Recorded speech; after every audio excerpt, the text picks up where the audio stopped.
Everyone, and welcome back to Coin Poker's Cash Game World Championship in partnership with PokerStrategy.com. No limit 10K for 28 days, and it is day 20 currently. And I'm joined by none other than a repeat guest, Mr. Hierophant. How's it going, sir? I'm doing great. What about you? Pretty good, pretty good. I'm trying to plan my Christmas travels because I'm going to my homeland of France, and it's I guess maybe I'm doing it a little late. It's a bit of a clown fiesta with like the tickets and what's available. So yeah, living the struggle with this. What part of France are you in? Well, Is it somewhere cold? well, right now I'm in Vienna, like that's where I live, but like my whole family is in France, and it's they're split, you know, like so actually there is some in the center, some in the north, some in the south, but now I think one of the side of the family they're gonna do like a big Christmas thing in the north, so that's where I will go, like near Paris, and then I will go to the south, like near Marseille. So yeah, I'll be kind of all over the place. That's what also makes it very difficult, is because like the travel there is like not that great, you know, like it doesn't connect super well. Even the flight, I guess everything's already booked, the good ones, and the trains are like not that crazy good or anything. Yeah, I also like I'm in Asia right now, but I'm going home for Christmas, and I'm also like having to hop around a bit to get back. Okay. It's tough to find like direct flights. Yeah, yeah. Do you think it's because it's tough in general, or maybe it was late and like some of the good stuff is gone? I think it's just not that easy in general, unless you're going from like a major city to a major city. Like I'm from Lithuania, so it's not like a big country, right? So Yeah, you yeah. don't have as many options. Did you catch, by the way, the stream from 2 days ago? Because we had Sherry on and Ablis as well. It was funny discussion. Well, what did you talk about? Oh, like well, so we talk a little bit about everything, but Ablis, like he likes joking a little bit. So he was saying in the Ontario pool, there is no PVI, so everybody has like a win rate, and there's like almost no good players. And I'm on the Discord. There's some Canadians, and or like today somebody said like, "Oh, should I come and defend the honor?" So yeah, maybe some new beefs I brewing. mean, it's sort of just an objective fact that Ontario pool is or like almost every fence pool, but especially Ontario, they're very, very soft. Yeah, Like, like the issue for Ontario rags is that we have to live in Canada, and like cost of living is very high in Canada, like compared at least to some other places. But we get to play with win rates that no one has on other sites, pretty much. yeah. There is a 5K MMR, by the way, that I've never seen before. It looks like a gaming tag, right? Like 5K MMR would be something like maybe Dota or like Yeah, some other yeah. game. So interesting. He has a broken stack, so I guess I'm not going to ask who it is. We can assume it's a recreational player, perhaps. Hmm. There was also like, I think it might have been on that stream. There was a recreational player that joined, and it was kind of wild, the action. Like he called for 7-6 off, and then he stacked off on like a King Jack 9 board and rigged at jacks. So, yeah, so we've been seeing some wild action here and there. Yeah, I saw some pretty insane hands like throughout the challenge. So since the very start, even like rag versus rag, like some hands I just don't understand. Like some really, really out there inspired gameplay. Not from Deki though, right? Yeah, I mean probably not. Like I haven't seen anything from him Yeah. that I didn't like. Yeah, Linus in the mix still.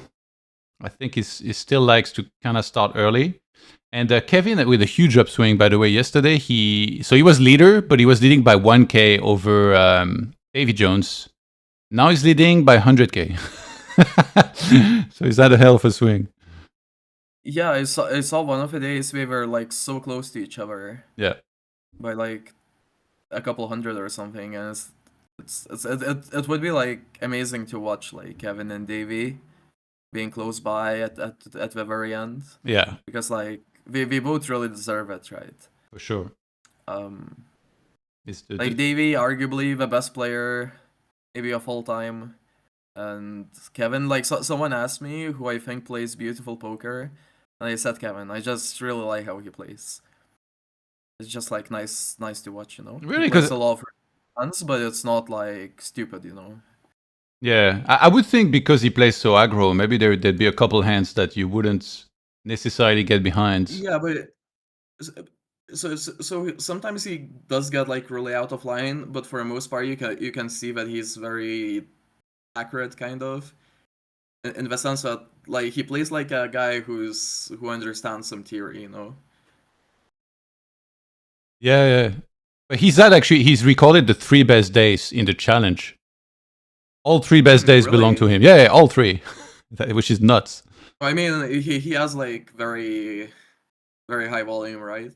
Like he plays so Yeah. many hands per day. 1 second. I see Linus is about to stop playing, so I'm just gonna drop him a message, see if he wants to hop in the call for a bit. Yeah, would be great.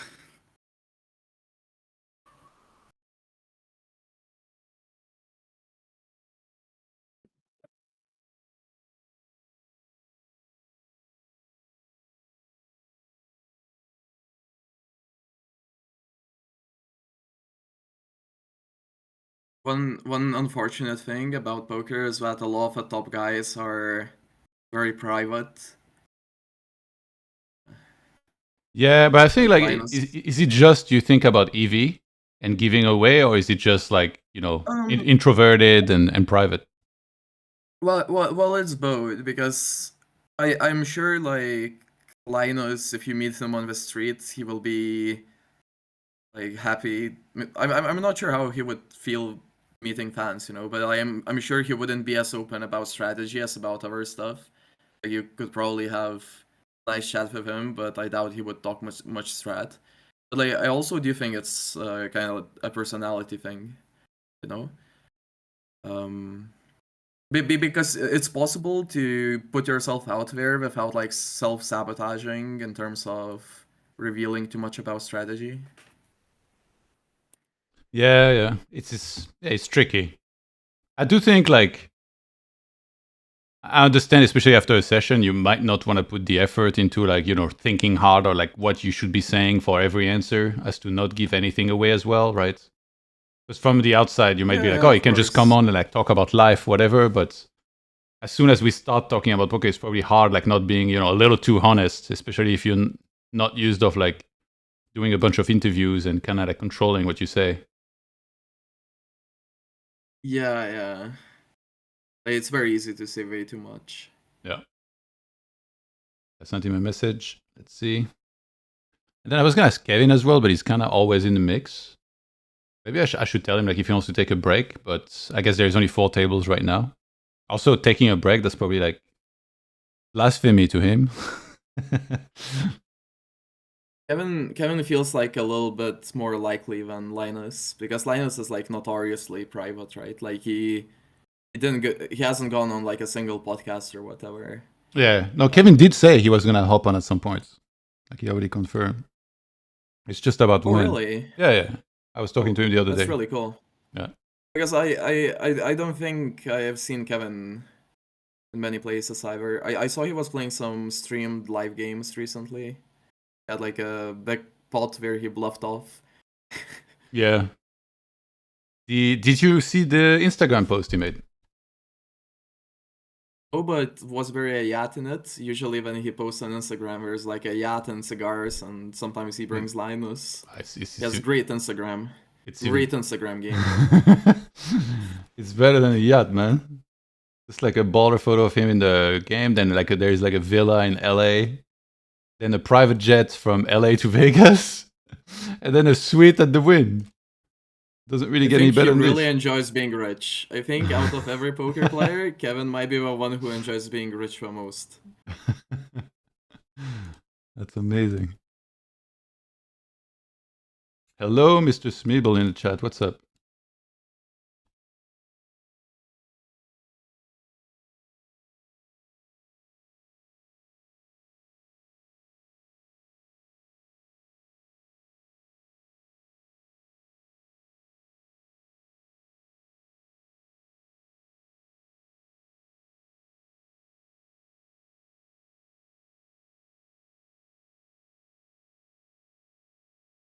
Okay, Linus declined.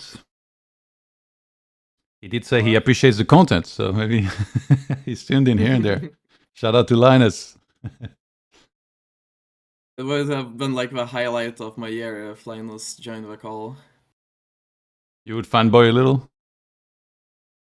Oh yeah, I absolutely would. Like, you know, I came up, like, I idolize the high stakes guys a little bit less now, but while I was coming up, like, they were like gods to me, you know, Linus and like Davey and stuff. Yeah.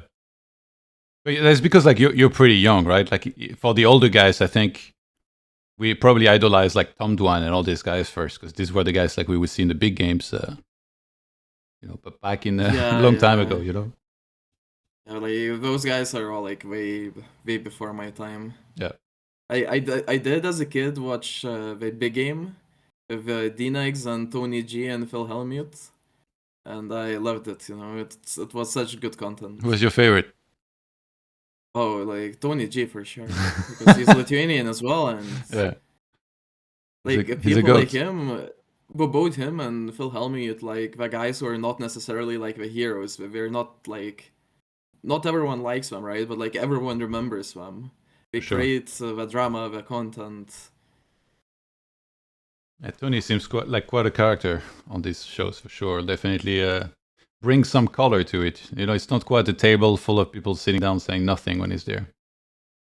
Yeah. It was so fun to watch. Yo, Smeeble made it to Denver. Let's go. Well, when is the first Nuggets game?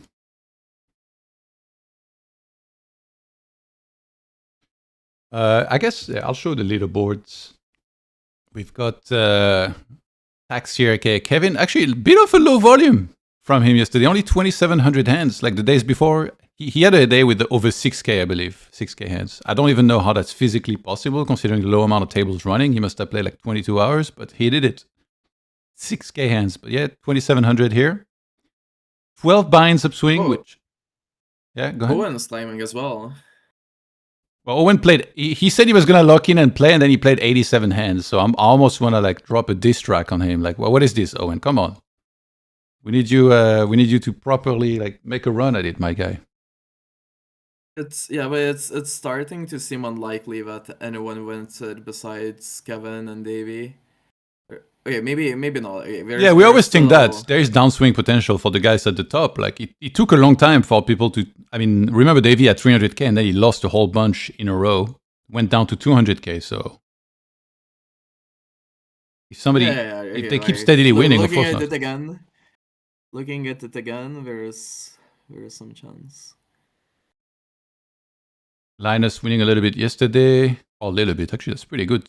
Less than 2K hands, 4 buyins. Oh, he's not last place anymore. That's. And, well, actually, Matt Marinelli, remember, he was kind of all the way down too. Look at this. 105K in 1,700 hands yesterday. So perhaps the start of something. One more day like this and he's up top. I just thought it was really funny that Linus was last place. I'm sort of almost like, I like Linus, but I'm almost disappointed he's not last place anymore because it was hilarious, you know, like the guy who everyone thinks is the GOAT. Like it would give weight to what I always say about variance, you know. Yeah. Kevin, as you can see, the 3 best days belong to him. He's not sick. And in terms of worst days, he's only in there once with -9 buyins. So he's far exceeded that here with all those days. Yeah, that's really cool.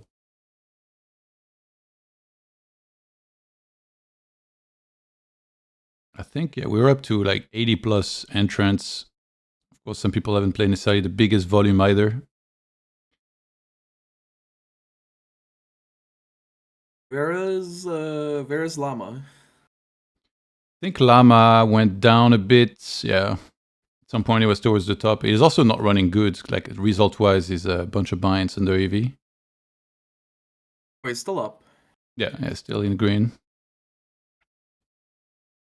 Flushy actually made it out of the reds yesterday. 500 hands plus 3 buyins. Pretty sick. Duty losing a bit. 1 Roman, tough day. 6 buyins. Jungleman dropped a buy-in in 275 hands. So his win rate plummeted. What's his nick? Cherry Blossom. Oh. That's Jungle Man. Yeah, I talked to him a little bit about coming on the stream too, and he seems open to it, so we'll see. Yeah, he's quite a public guy, right? Yeah. He puts himself out there. For sure. And YesMKL going down a bit as well. 6.5 buy-ins. Yeah, so he dropped off actually. It does seem like YesMKL has been swinging a bunch too. Potbet Cats, no. He kind of had an insane win rate actually. I think he was like as high as top 3. He was in 3rd position, but then now starting to drop off a little bit. Yeah, I'm still rooting for him. Everyone is. Where's the GoFundMe to get Johan to play in Orbit? Why would we want to incinerate money like this? Honestly, like, I feel like to someone that doesn't really know poker, they probably would think like, what's the worst that can happen? Sure, let me play with those guys, you know, if somebody else is funding it. But for me, I almost don't even see it as fun, to be honest. Because I think the chances that I win, even with variance, are just so low. And I'm just going to like slowly get cooked. It's like the same to me, like hopping in this game is almost the same as like playing a pit game, like a table game in a casino. It's like, yes, maybe short term you get lucky, but long term you're just going to get destroyed so hard that, you know, there is no point. Yeah, I mean, at least the money is not going to the casino, it's going to people who deserve it, usually. Yeah. Like, if I was like a whale, I'd much rather gamble on poker than on, like, roulette. Yeah, everyone's got their own thing that's like tingles their gamble fancy, I guess, in a way. I can see the appeal for some of them. Like once upon a time, I really didn't get it, like stuff like blackjack and craps. Now I feel like I get it a little more, but still, yeah, it's like a lot of those are like pretty silly. Blackjack, I kind of get some of the appeal because there's still strategy, especially if you're playing somewhere without like shufflers, with like card counting or whatever. Like there's some strategic doubt to it, but like the gambling aspect doesn't do anything for me. Yeah, Blackout is weird. Like a bunch of people try to explain it to me, but I still don't really get it. And I just watched like this movie on Netflix with Colin Farrell, like Ballad of a Small like player or gambler, I don't remember. And it's kind of weird because it's like the whole movie portrayal of like, you know, gambling. It's like it's probably portrayed like super differently than how it actually is. Oh yeah, I watched like half of that movie and I didn't finish it. Yeah. I had to go somewhere and I didn't get back to it. I didn't love it. Yeah, I don't think it's great either. I had the same, by the way. I went to the gym and then I watched the first half, and then later I like kind of forgot about it, and I was like, I can't even be bothered with like watching the rest, so I just fast forwarded through the second half just to see kind of what happens. Yeah, I had quite high hopes because it's like a gambling movie, you know. Yeah, it's kind of like my area of expertise. We need rounders too. Yeah. That would be crazy. Like, it would be, yeah. Like some, well, not necessarily rounders too, but just like any gambling movie that makes it big. Like everything like that is so good for poker, you know, for like the growth of the game. Yeah, actually, I say we need rounders too, but I feel like every second movie is usually so much worse. Like there is almost no chance they would do a good job with the second. I feel like the expectations would be so high as well because like the movie is just so good. Yeah, it was pretty good. It's the funny thing about it is like the poker is terrible in it too, right? Like all their sizings and like the way they play is insane. Well, to be fair, when we made the movie, everyone was terrible at poker. That's true. That's true. It was probably decently close to how people were playing in those games. Yeah. Like check raising 20x. Genuinely.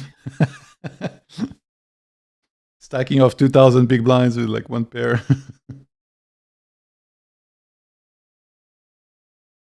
What I find insulting in movies, like when it's just like one setup over another setup, like Casino Royale. That's like offensive, you know, like a royal flush over a straight flush over quads, over full house, like over Oh, trips. like in the James Bond movie, yeah. Okay. Yeah, that's like, you know, it almost feels insulting because then also like a lot of people Yeah, but that's the only thing they will know about poker, and they will think that's that. It's like, oh, a cooler town, you know, like yeah, but it's like it's so extreme that it's actually funny.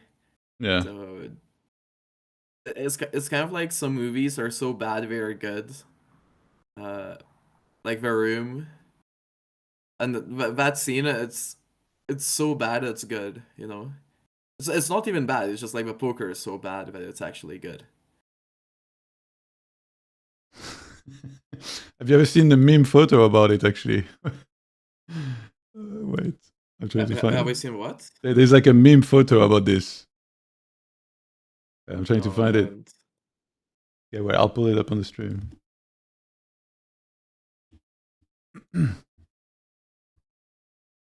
Okay, you're looking at the stream, right? It's so dumb. I'm a bit behind. Hold Yeah, on. you'll see. Oh, I don't know. This killed me yeah. when I saw it. Oh, yeah, I've seen it. Yeah. So sick, man. Just fold pre.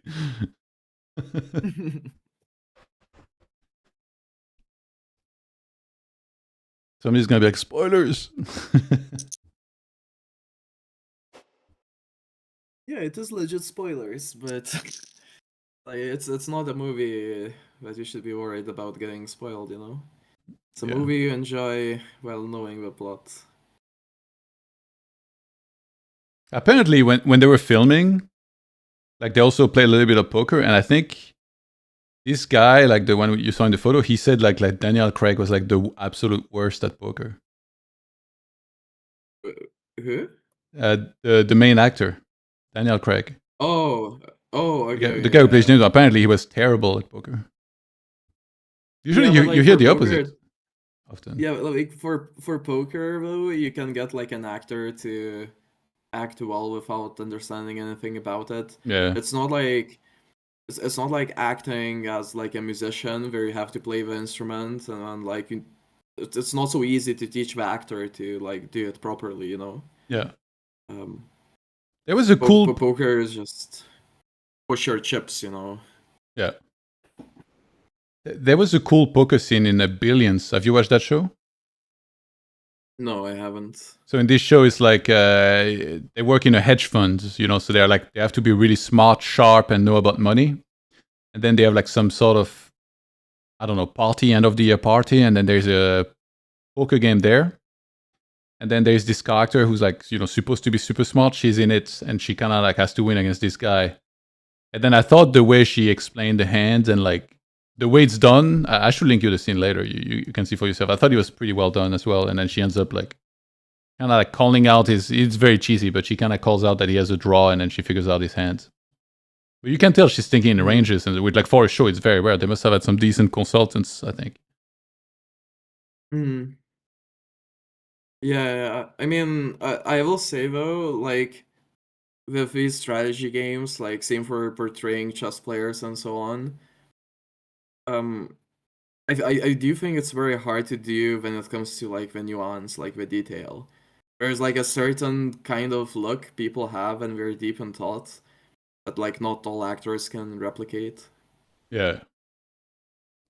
I think For example, yeah. everyone loved Queen's Gambit, but Yeah, I was gonna say. actually kind of didn't. Really? I didn't like the acting. Then we got a hater. I'm not even sure. Yeah, I'm not sure what I didn't like, but it feels subtly off, like the acting. Okay.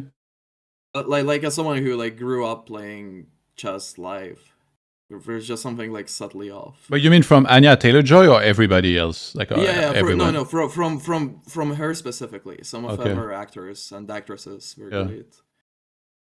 It's interesting. Maybe she's just like rubbing you off the wrong way. A while back, I dated this one girl, and for some reason, she hated Florence Pugh.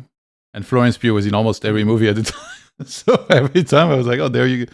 It's your favorite. So funny, just like so random. I think people are the same with singers. Like randomly you'll hear someone say like, oh yeah, like Rihanna can't sing, you know, it's just auto-tune. Like, I feel like that's probably a great exaggeration. I mean, yeah, I don't know. Like, I'm just kind of like, for me, a lot of like popular singers are like very similar.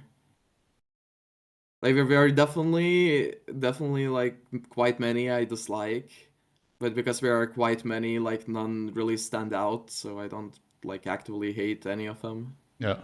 It's just like not for me, you know.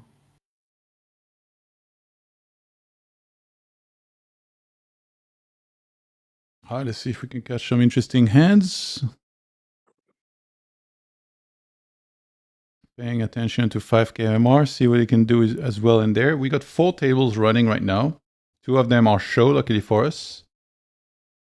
And then it seems like one of them, oh, it's just, well, when it says two-handed in a lobby, but it's just 2 players sat waiting for somebody else to join. In this case, the 2 leaders, Davey and Kevin, are waiting for somebody to entertain them because, again, heads up doesn't count towards the challenge. Not a very appealing table to join. We would we would have more success just leaving the table open for someone else. I'm joking, of course, but That would be funny. it is not a very not a very appealing seat to take. Yeah. It's like, imagine you seat a new table and it's like, ding, ding. Both of them insta seat. Xiaojun, by the way, keeps trying to get some ante going. He sat alone at the ante table. Yeah. I think most guys here clearly don't like ante. Or I mean like maybe you can say they just don't want to get out of their comfort zone, but it was like symmetric, like probably like the vast majority of the people here haven't played like that much ante. Yeah. So like they like if someone gets out of their comfort zone, so is like everyone else at the table. Except maybe like Xiaojun and like a couple other guys are like anti specialists. By the way, if you want to ask somebody to hang out as well with us, feel free to, like Sherry or something, or even anybody else. I can message a couple of people, but I'm not sure if many guys are online.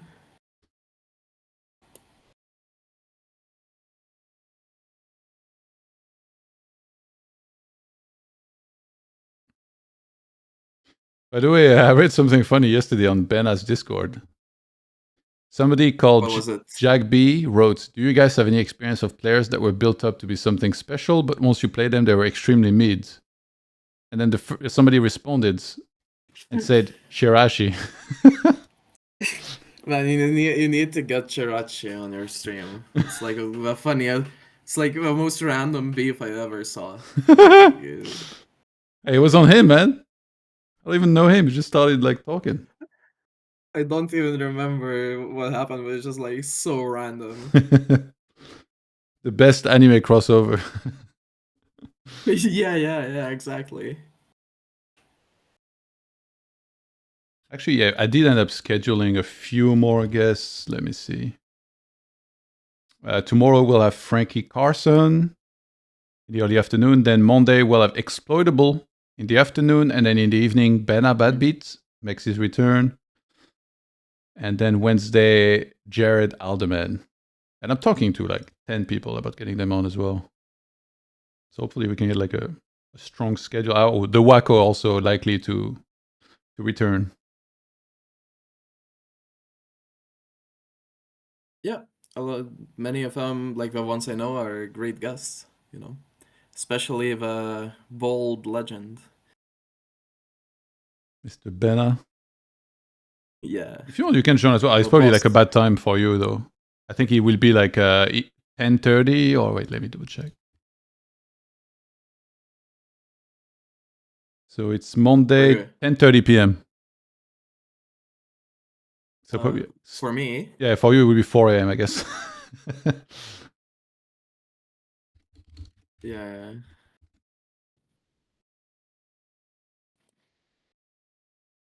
Oh, you're plus 6 hours. Yeah, that's brutal.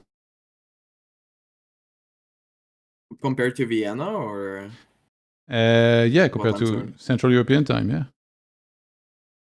Isn't it? Oh yeah. Yeah, I think so. Yeah, it is.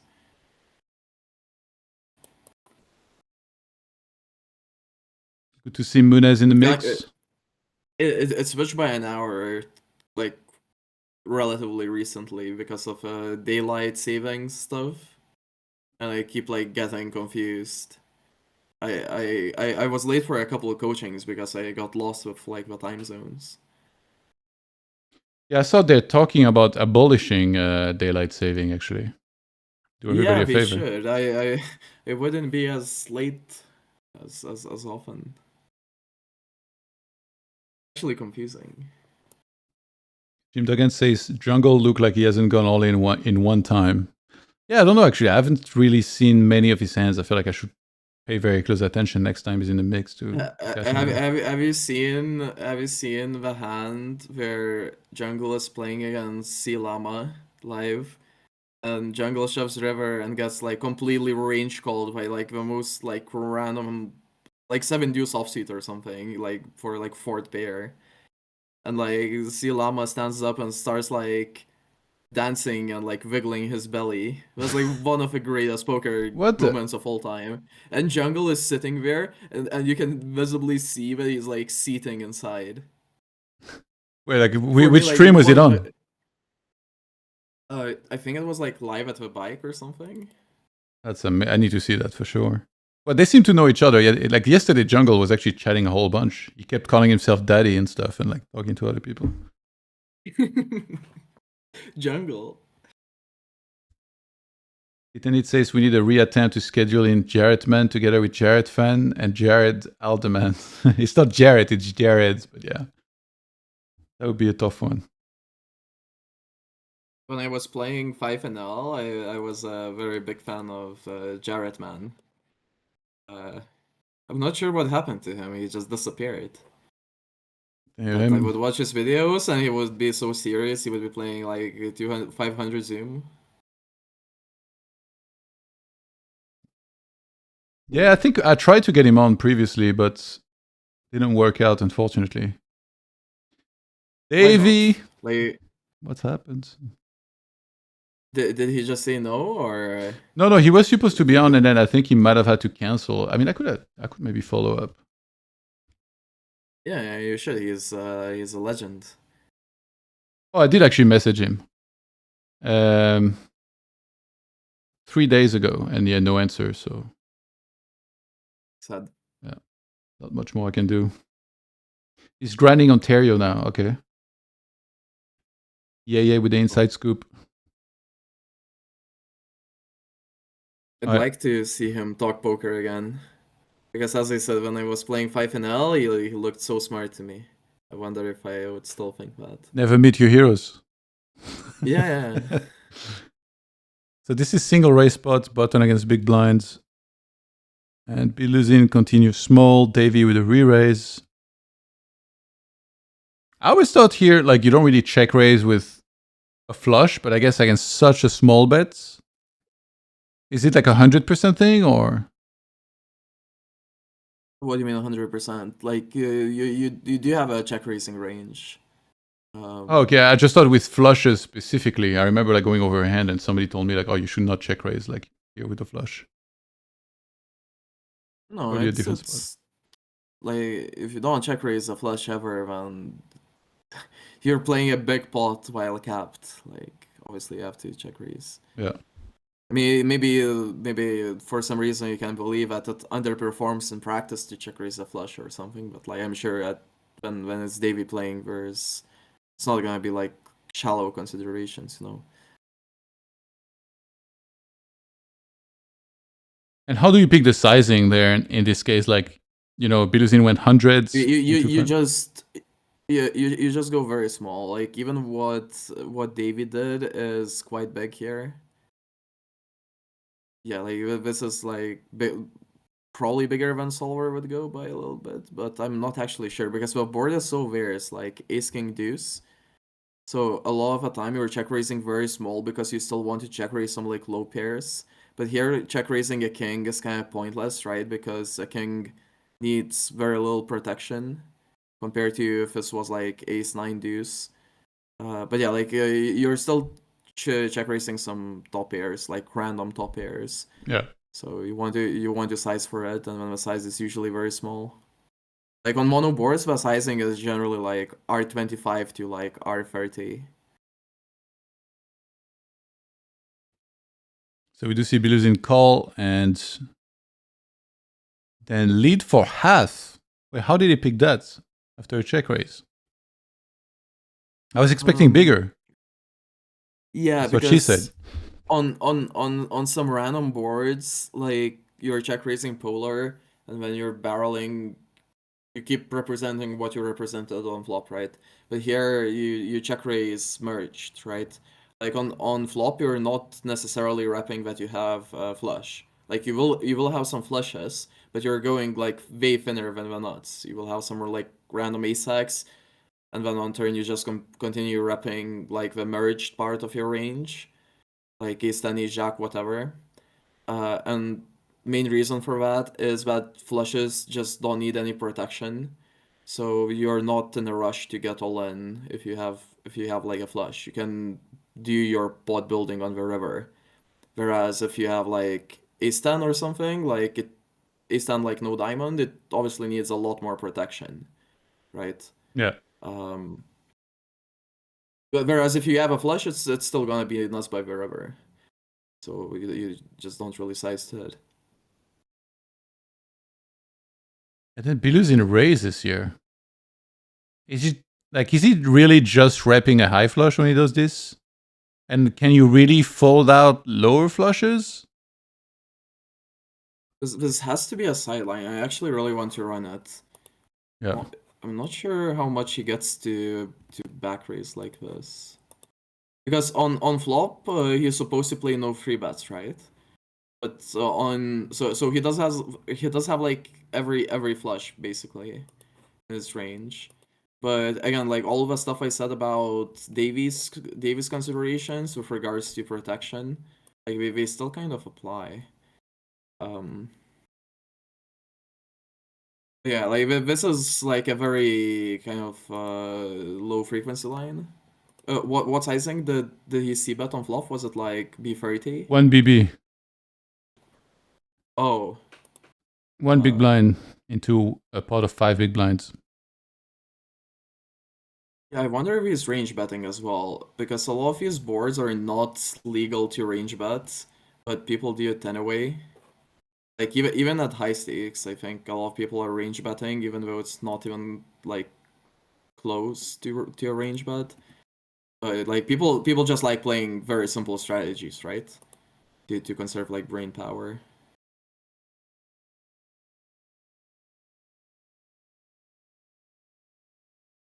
I've never run a sim like in the spot with like turn B50 barrel because I play B70 and against B70 there is no raising. Against B50... Yeah, against B50 there is supposed to be 0 raising as well. Okay. I'm not tripping.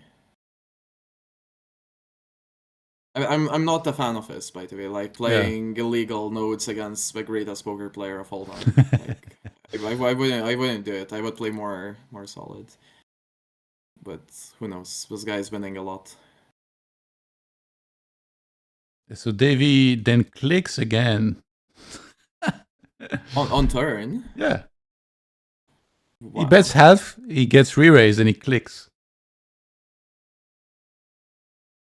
Yeah, Davey is quite a big fan of his very equity-driven nodes, where he like really goes for a fight with you. Do you think, is it just like he can do this because he's able to be really balanced when he does it and he understands everything that goes into it? Because Owen was mentioning that he noticed how Davey was playing with this and he tried to implement some of this himself and he lost a lot because he couldn't quite figure it out like Davey has. Yeah, I think it's better I don't get into specifics because like Owen would like lynch me. Yeah. we talked a bit about what Davey does. It's okay. No. Okay, so I think it's quite interesting stuff, but and Belusin ships, by the way. I really wonder how much fold equity you think you have here once you ship. you're basically just getting folds from bluffs, and yeah, because bluffs are quite equity driven, right? Yeah. Like when Davey bluffs, it's not like with some random nonsense. It's with a hand that has like a diamond in it. So you do deny a lot of equity. In this case, he had 40% equity, so it's not too hot. I'm really not sure how I feel about this queen jack, because you just have like call EV first of all. Like it feels like I'm not sure how I feel about the back raise in the first place. But if you do back raise and get clicked against the click, it feels like queen jack is just kind of like ahead of bluffs first of all. It's just like a positive EV call. I'd like to ship a hand that's like indifferent. So like Jack 9, Jack 10 or something with like a diamond. Yeah. Or like Queen 9 with a Queen of Diamonds, which just feels a bit too strong, kind of. Did he think that Jack of Diamonds, yeah, and like another card, like, Jack of Diamond Wait, X does he have would do this? Sorry, did he have Queen of Diamonds or Jack of Diamonds? Yeah, Queen of Diamonds. So he has the nut flush draw. So no, but he's just folding out. He's folding out hands, but he coolers when we get there. So like Davy's bluffing a Jack high flush draw, right? Like Yeah. he will be bluffing it with a Jack high flush draw, and he has a Queen high flush draw. So when like the river comes forward to a flush, like he coolers Davy. Yeah, but that was my question. Does he think he can make some sort of like 4-5 of diamonds fold here?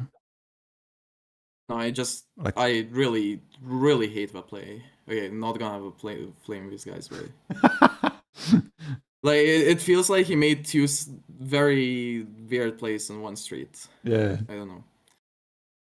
I don't know if you heard 2 days ago. Also, we had Ablis and Sherry Sweet on the call, and Ablis, he brought up like when Art Papazian was on the stream, like Yolan was also in the call and Yolan was playing, and then Yolan tried to kind of like bluff catch against Davy with pocket eights on like a queen jack X board, and then after he called like Davy at top 2, he had queen jack, and Art said on the call, he was like, "Oh, I hate that call."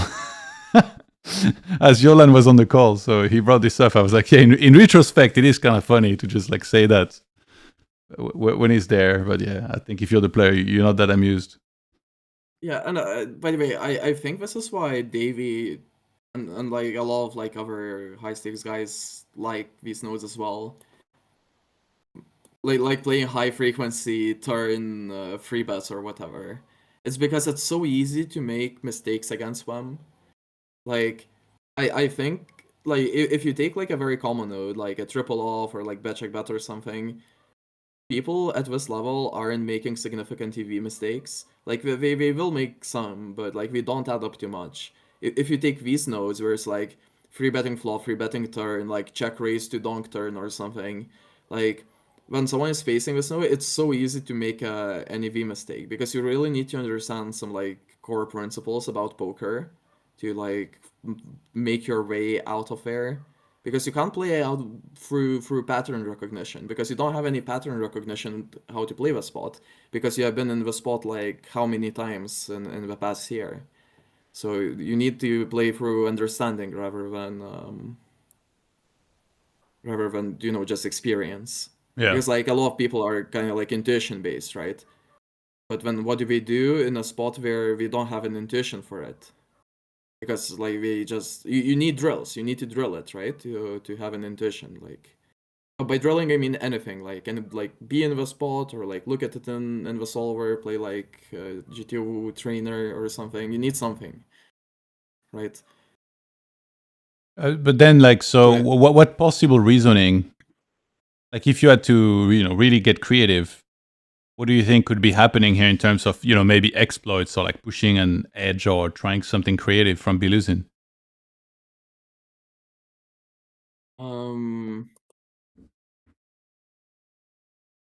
Like no idea. Steve B asks, what is Hierophant's Like, name on ACR? What's up, Steve? Does like, hearing him talk about theory make you want to bum hunt him or what? Because Hierophant is pretty good, my guy. Hierophant is a fish. I hear that guy is a big punter, although he did have a good day today. Yeah? Yeah, I had a pretty good day. Let's go. That's what I'm talking about. Yeah, I am mostly playing heads up recently. I'd like to. I have been playing enough heads up, but for once I feel like playing some 6-max finally. Because usually it's like the opposite. I play 6-max, too much 6-max because there isn't enough heads up action and I'm always craving heads up, but today I almost felt like playing 6-max. But yeah, like for example, like even Davy's like you could analyze this, right? Because Davy could obviously flat.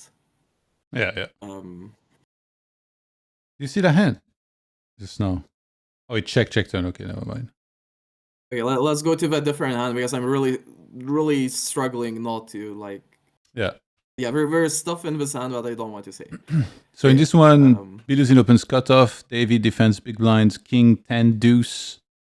Biduzin continues quarter on the flop. He gets check called. Queen of diamonds on the turn. Check. 7 of hearts on the river. Davy leads. And Biduzin raises. Davy calls. And river. Losing. In live games, they always say river rat. It's very silly, by the way. Ooh. Yeah, these spots are quite interesting. Because it's like if you play at lower stakes, in position will be very capped here. People don't really check back flushes, right? So when someone with a capped range raises you, it's quite interesting to see, but Yeah. You know, by the way, what I just noticed is that EV-wise, Kevin is like a little bit above EV, but Davy's under EV. So like in terms of EV, they're 100K apart. But in terms of actual results, it's more like a 180K difference. That's crazy. So 8 buyins, EV, like real result difference between them. yeah, but this is like both of these guys are very rich, I would assume. Like I have no idea, but like knowing their like online success, like I assume this doesn't impact them that much, which is crazy to think about. Like huge differences. You can buy so much with it, but and I'm sure it does matter to them as well. But Yeah. like for me as a spectator, I only look at like the EV, like at the EV column. It's kind of wild to see those win rates. I feel like for the like now what is starting to be a, you know, I'm not gonna say a big sample, but a decent sample, right? Because like first place 43K hands, second place 23, then 23 again. And I will specify that what I said, I'm saying it specifically about like Kevin and Davey and obviously like some other guys. But there are guys for whom this is like very big money. So like running below EV, it could like, yeah, it could be really bad for them. Because Yeah. like some of the guys who are playing, like I've never seen them play higher than 5K, for example. So I'm sure it's like, and some of them are doing well, right? So, Yeah. but yeah, it's like really big shots for a couple of the guys.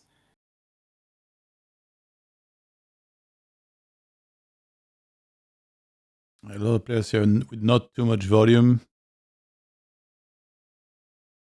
Who's the most under EV then? I don't even. Is it Davey? I think it might be Davey. He won the game in the VIP seat. He won the VIP seat in the game tomorrow, I think, because of that. Actually, let me double check. Who? Davey. Who? Davey. Yeah, so I think he might be the most under EV this week. So it's Derp for most losses that got the seat, then Davey for running the worst. TaxHere for most hands played. Derb was the biggest loser. Yeah, apparently. And Llama for streaming and recording content. Oh, I mean, that's fair. That's fair. So Derp, wait, I don't remember how high he was, but he might have been up as high as like 100K or something. And then now he went down to around 23K. Yeah, I was really rooting for him as well. Great player. We had him on the call. Did you hear when he was on the stream? No, I really wanted to though. I was like out and about and I saw that he was on a stream and I was a bit sad that I didn't get to see it. I might go back and watch the recording at some point. Yeah. Yeah, I feel like those VODs are always going to be like very inside. I hope they keep them around. I hope they don't delete anything. Linus is running the worst. He is, but across the 3 weeks. The VIP game seats are on a week-by-week basis. So this week, I think Davey might be running worse.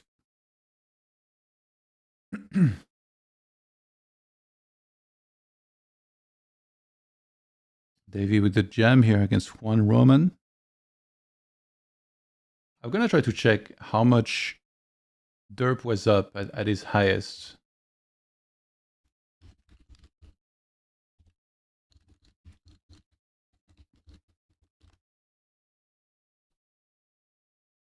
Let's see.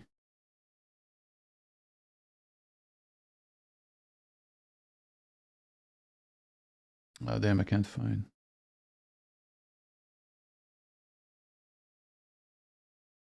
Oh, we get a call. Ace Jack. Juan Roman not believing Davey. And the rich gets richer. Hierophant. Yeah, let's go over the hand in the replayer. So it's a 3-bet button against cutoff. Davey flats with a king queen suited. Juan continues quarter in position. He gets check raised and he calls 3 of clubs on the turn. Davey is going to continue for 40%. I feel like that's one sorry, of my stream is really behind. Yeah, no, sorry. I wasn't showing it. I'll go back. My bad. That one's on me. Okay, so raise cutoff 3-bet button. Davey calls king queen suited, and Juan has ace jack off. Davey checks quarter pots, check raise. And then we get a call 3 of clubs. Yeah, that's where I was gonna say if I have the king queen suited here, I'm not even sure. I mean, I probably don't even check raise like properly. I think I might just call too much even against small bets. But if I do check raise, I would never know what to bet on the turn. So what's how do you figure that out here? I mean, so if you do check raise, I think you just keep barreling most of your value. And your bluffs are very equity driven. Because when you're out of position, you're always going to be very equity driven because you just have so many hands that don't want to like check the side, right? Like you have hands but will check call, and then if in position barrels turn, they're kind of like in a bad spot. Same one turn after check raising. You have like draws that you check raise, and then if you check and if you bet, like your draws are in not a great spot, right? So like Queen 10, for example, would feel like about the amount of equity where you don't want to face aggression yourself. So you just you just take the aggression for yourself by like check raising and barreling. So yeah, just like very equity driven bluffing, and I don't think you check at a very high frequency, but you definitely trap some on turn. Maybe like pocket jacks with like a spade especially, I would assume is the trap on turn. So what about hands like, let's say he has like 8-7 of spades? Would he check raise? Would he not check raise the flop, or like what would be happening in this hand here if he had this? I think a 7 of spades can definitely check raise. And on turn you can go either way. Okay. But presumably like leaning No, actually, I'm not even sure. Like leaning what? Like you can kind of do whatever with a 7 of spades on like Ivor Street.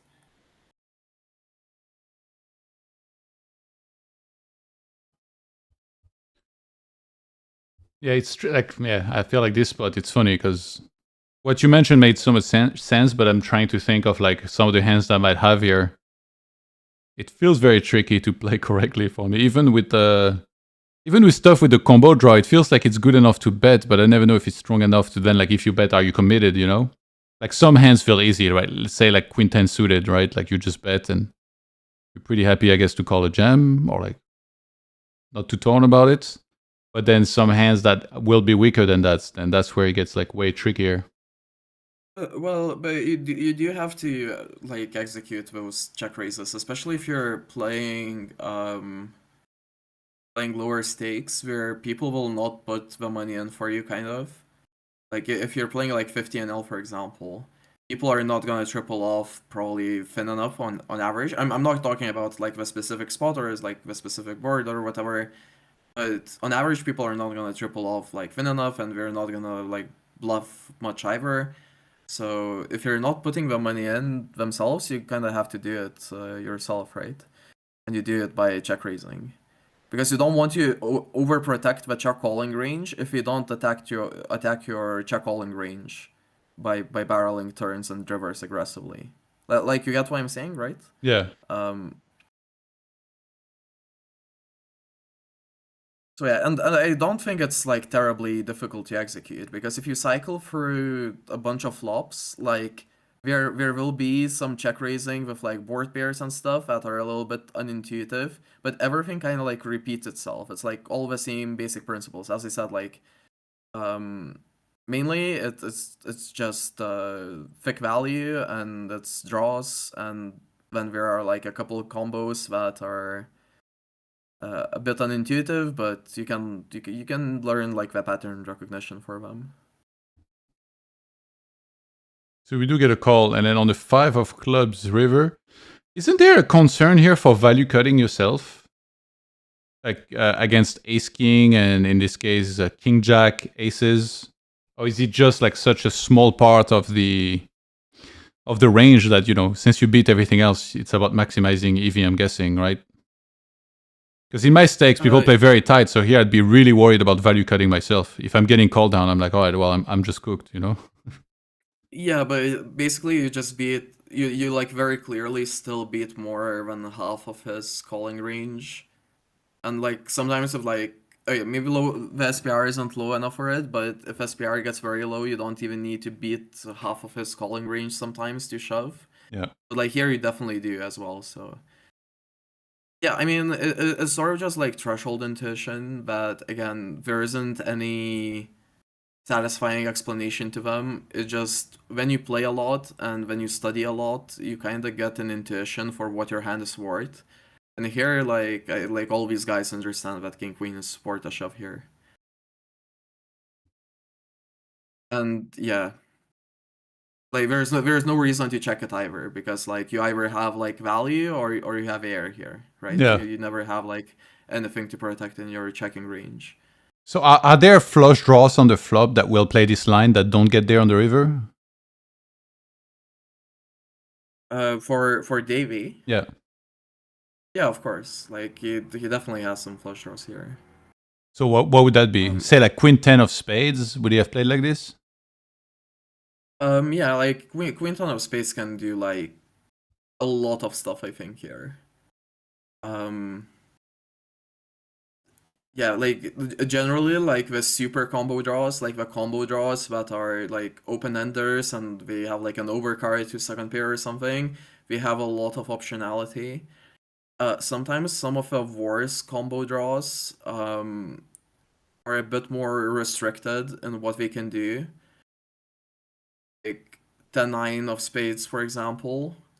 Like you if you barrel if you barrel and you narrow in positions range to a jack or better, you're kind of killing your pair outs. Like if you check raise and then barrel, and you get called and you hit a 10 or a 9, you're pretty much never good, right? So we tend to prefer taking like the more passive options. So like check call or something on turn.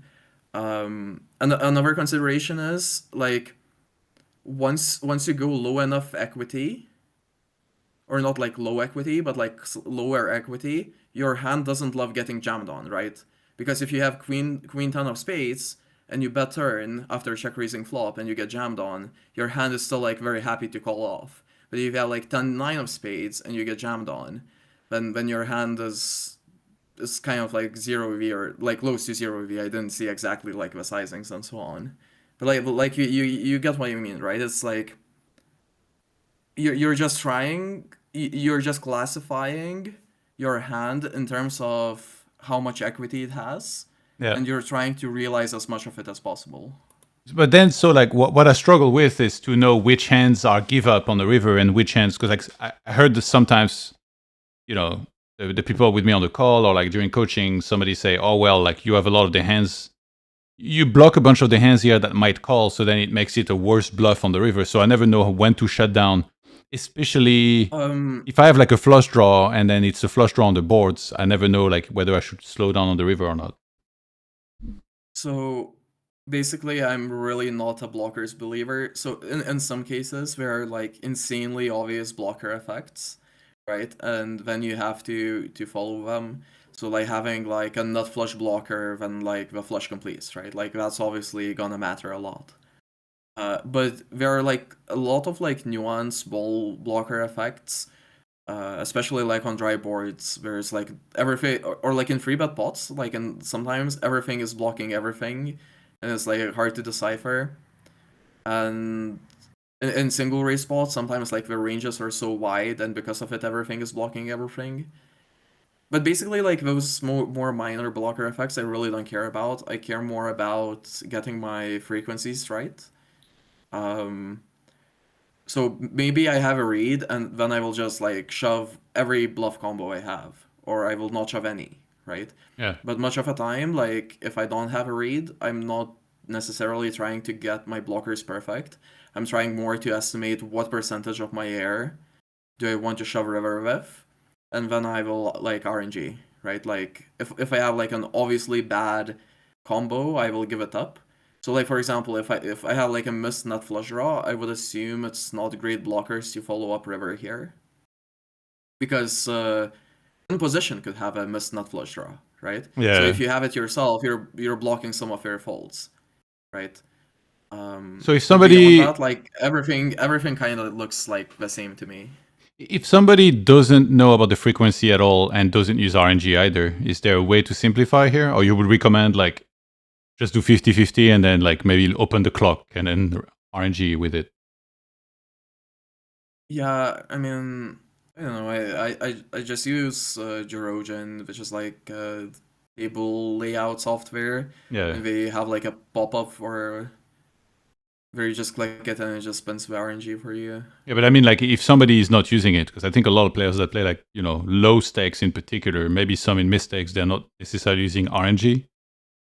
Then, Yeah, I mean, how do you you can decide? do whatever. You can just you can just start using RNG, or you can just do whatever, right? Like if you're RNGing, that probably means you have a read.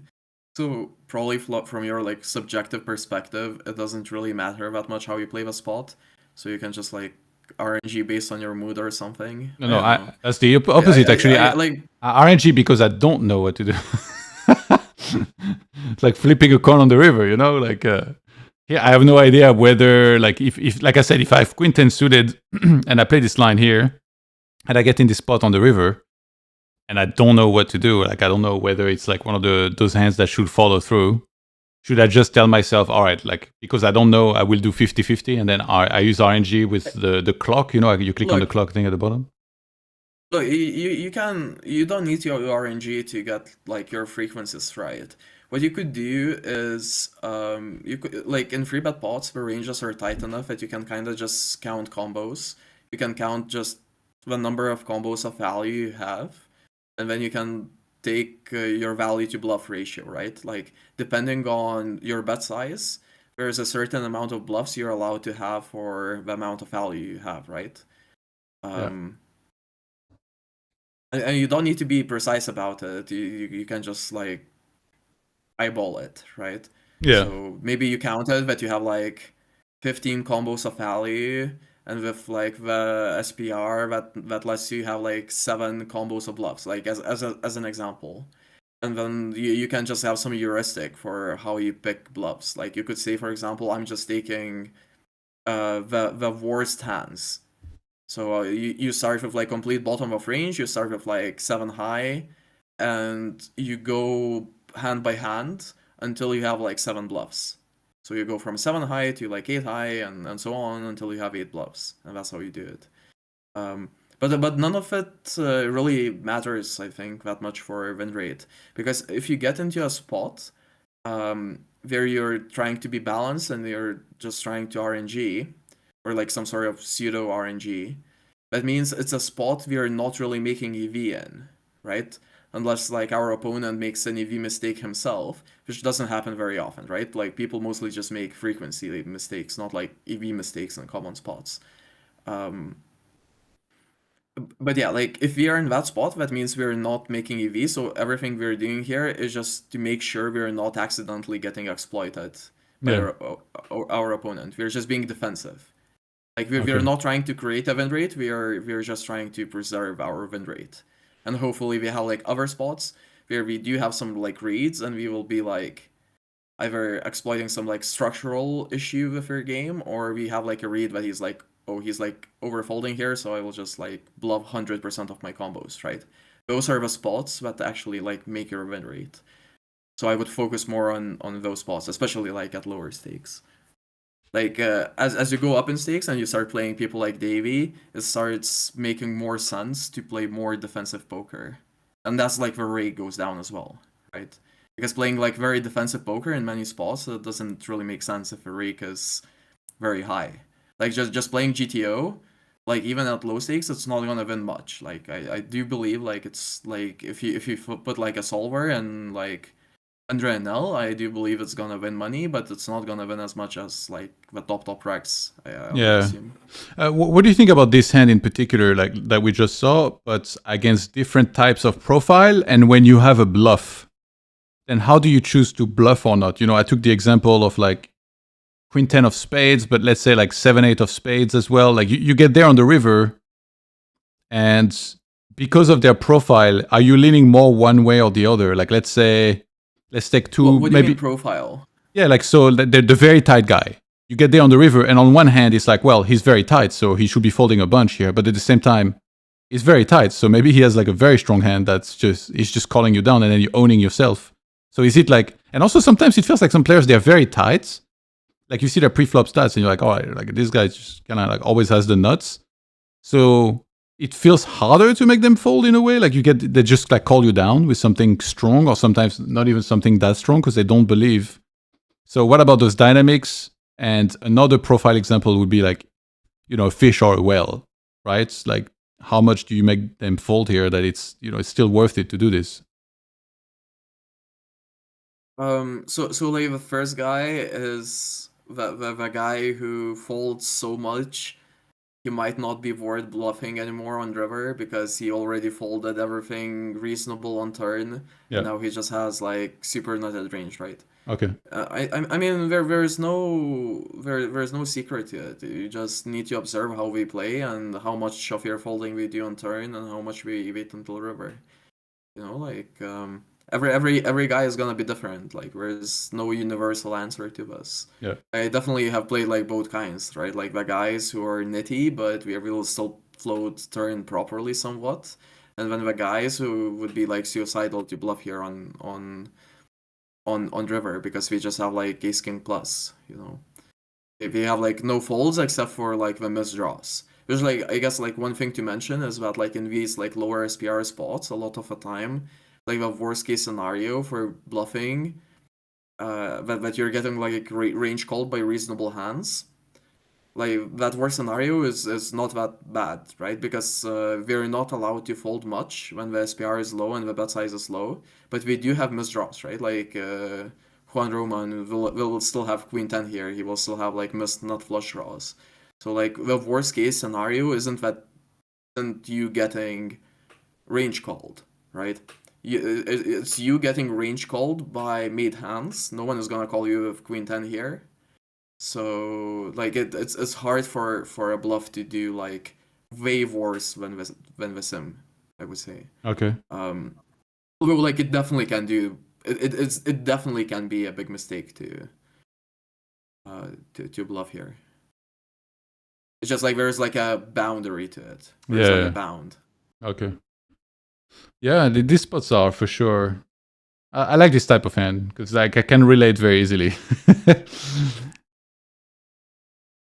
It's like you have all the draws on all the draws are there like on the flop, and then I just never really know what to do. And then it's like I look it up, and I don't really know like kind of like what to take away from it. Maybe from the one specific hand that I played, because like I always have this where like you have another spot the next day that looks almost similar, but that is in fact quite different, and yet you can't treat them as the exact same.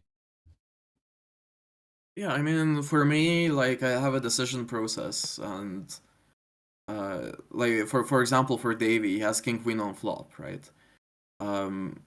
Like for me, just through intuition, through studying, I intuitively know that you can go either way. You can check raise or you can check call. Yeah. And then I have like an exploitative or like a semi-exploitative decision process on what to pick, and I will consider like a bunch of variables, like who am I playing, like what's the board, like what are like the specifics of a board.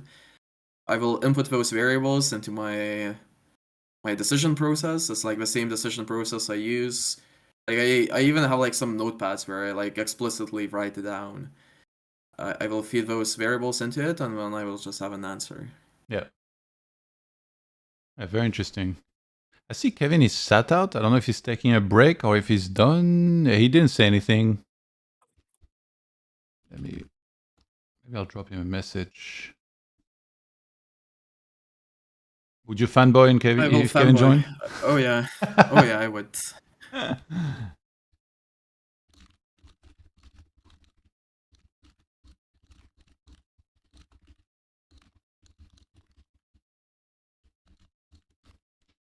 Yeah.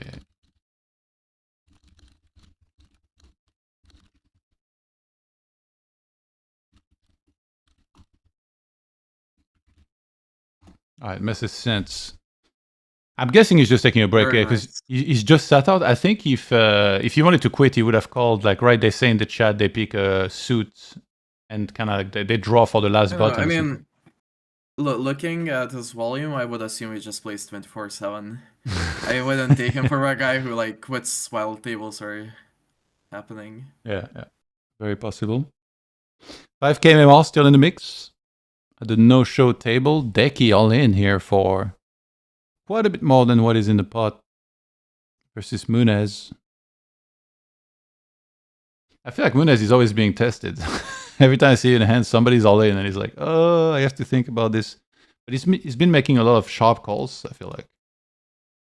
Yeah, I mean, also Munez, he just never like snaps any decision. Like he will have like the clearest call of all time, and he will still tank with it. Like some sort of just like balancing his timings. Yeah, I'm not a fan of that. Like when I commentated like some live series, and then those guys were taking like a whole bunch of time to make like every decision. I was like, Oh, come yeah, on, like this is. I hate it live. I really hate it live, but like at the same time, like I don't blame, for example, Munez because he just wants to stretch his edge as far as possible. So like a bunch of these guys, I would assume that sometimes they tank with like maybe we get shoved on river and we have 7 high and we will still tank. Like in some rare situations, of course, but sometimes you just don't want to give like any information away, right? Like especially when these pools are quite small. Like these guys are playing each other like every day for like ages. It's kind of like a war over information, It's not even just about making VV now. It's also about like preserving your edge and not letting people catch on. Yeah. So people information, like I'm sure it's worth a lot. And it does obviously make it worse for the spectators, but what can you do? Like we are already playing show tables, which is like the best it's ever been for spectators. Yeah, that's pretty good in itself for sure. We had a question in the chat from HDP. He said, do you kind of look at value to bluff ratio at a polar nodes and then manually build up the range on that node with help of solver, or do you put hands in frequency buckets? I'll let you answer that. I'll be right back 3 minutes though. You kind of look at value to bluff ratio. I'm not 100% what I'm not 100% sure what I understand. I understand like what you mean, but basically like the way I approach it is, well, first of all, it's different depending on the spot, because in wide range spots you can't really manually build up a range like combinatorically. Like you can't really count combos if it's like a single respot and it checks down to the river, right? Like ranges are way too wide for that. So in those spots, I would say you kind of have to rely on intuition. You have to rely on just like sensing a rhythm of how often you have value and just like developing intuition from playing. Or for me, like what feels the most useful by far is just running a lot of sims, and at some point you just start hallucinating it, right? Because you have seen a similar sim, you have looked at like the filters and you know what percentage of your air bluffs, right? And then again, like in wide range spots, I really don't care about blockers much, right? So I usually treat most of my, like sometimes the blockers are very clear and I know some heuristic, and then like the best combos I will take PR, or like the worst combos I will never bluff. But a lot of the time, the blockers like are very, very samey. Like even if you look at the solver, in some spots everything is mixing. It's just like the frequency of mixing that's different. So like I just don't really think it matters, and I just try to hit the frequency, and the frequency I know by just having run like thousands of hours of sims in my life, and just looked at like the filters tab. And then for free bet pots, and four bet pots, and like any like very tight range spot, I would say it's kind of different, because the ranges are tight enough you can think through it like quite specifically. Like as I was saying to Johan, you can almost count like exactly how many combos you have. And of course it's difficult, right? Because you might be mixing on flop, or you might be mixing on turn. You really need to make sure that you actually like opened the hand pre-flop and it doesn't just look like you opened it pre-flop. Like it's hard, but you basically like you can have a thought process that has a lot more specificity to it compared to wide range spots. Where for me, I just have to rely on intuition mainly. So yeah, I hope that was vaguely what you were asking. Back. And also, the reason why it's different, it's not just like the practical aspect of it being easier to count combos, it's also blockers do matter a lot more when the ranges are tight, right? Because if the ranges are wide, like the blockers have like very low EV impact, but in free bet pots, like blockers, some blocker effects have very high blocker impacts, right? Says, got it, thanks. I tend to hit overall hand class frequency in wide range spots. In narrow spots like 3-bet, 4-bet spots, I tend to be more combo oriented.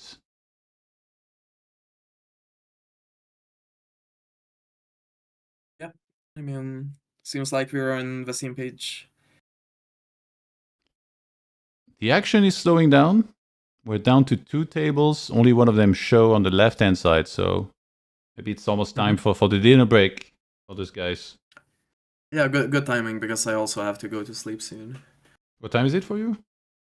Almost midnight, right? Yeah, it's almost midnight. Do you have some poker people near you while you're in Asia? Yeah, yeah. So I'm traveling with a poker player, and also like yesterday, like 2 days ago, we met up with like a bunch of other poker players. We're in the same place we are. Yeah, Nice. it's quite cool. Like there are poker players everywhere. Yeah, for You sure. can randomly like meet people. It's like people you know for like years or something, or like more recent people you had met before? So the guy I'm traveling with, I have known for a while, but like the guys we met, I didn't. So we met up with like two guys, and one of them got some coaching from me in summer. Yeah. Um, like not many sessions, like 3 or something, but so I knew him, and the other guy I didn't know anything about, but yeah, that was fun. Like I always enjoy speaking with poker players. We played some pickleball and stuff. What about if they have completely different ideas on how to play than you?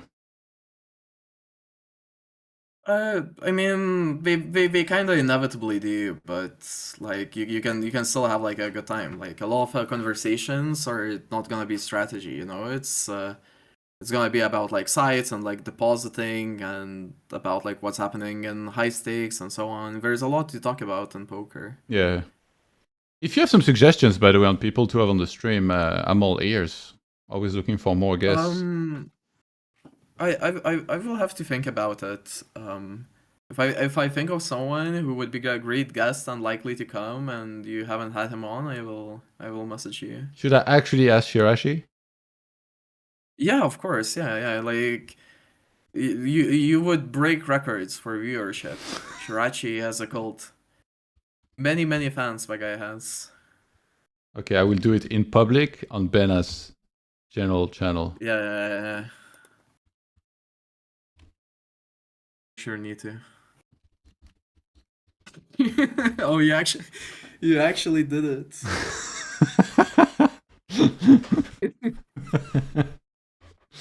You think he would do it? He might. I don't know. He might. Is he man enough to step up? I really hope he does. I really do. He's not that active, is he? Because I feel like he came out of the woodwork to trash talk me, and then after that, I almost never saw him talk in the chat. I was like, am I really that special? That this guy just randomly snipes me. He plays like a bazillion hands per year. He's okay. Like, So playing wise, he's very active. Okay, it's just Discord, maybe not as much. Yeah.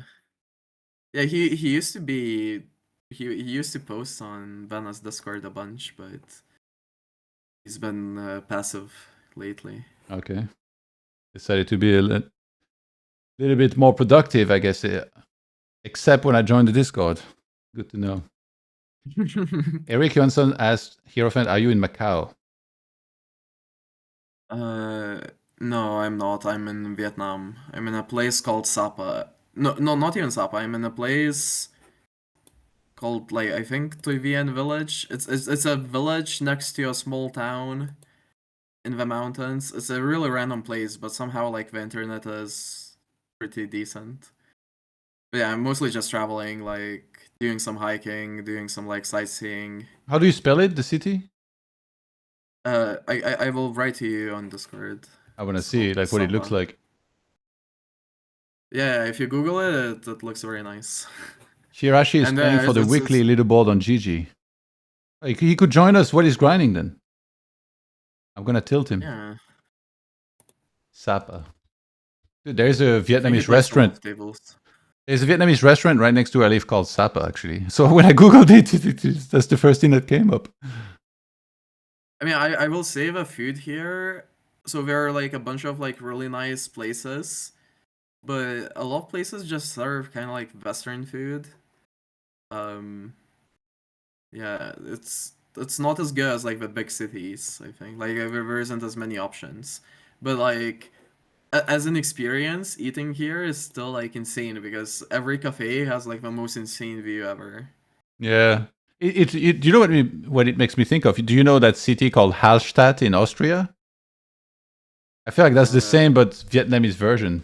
I will show you a photo. This is also very famous. Hallstatt.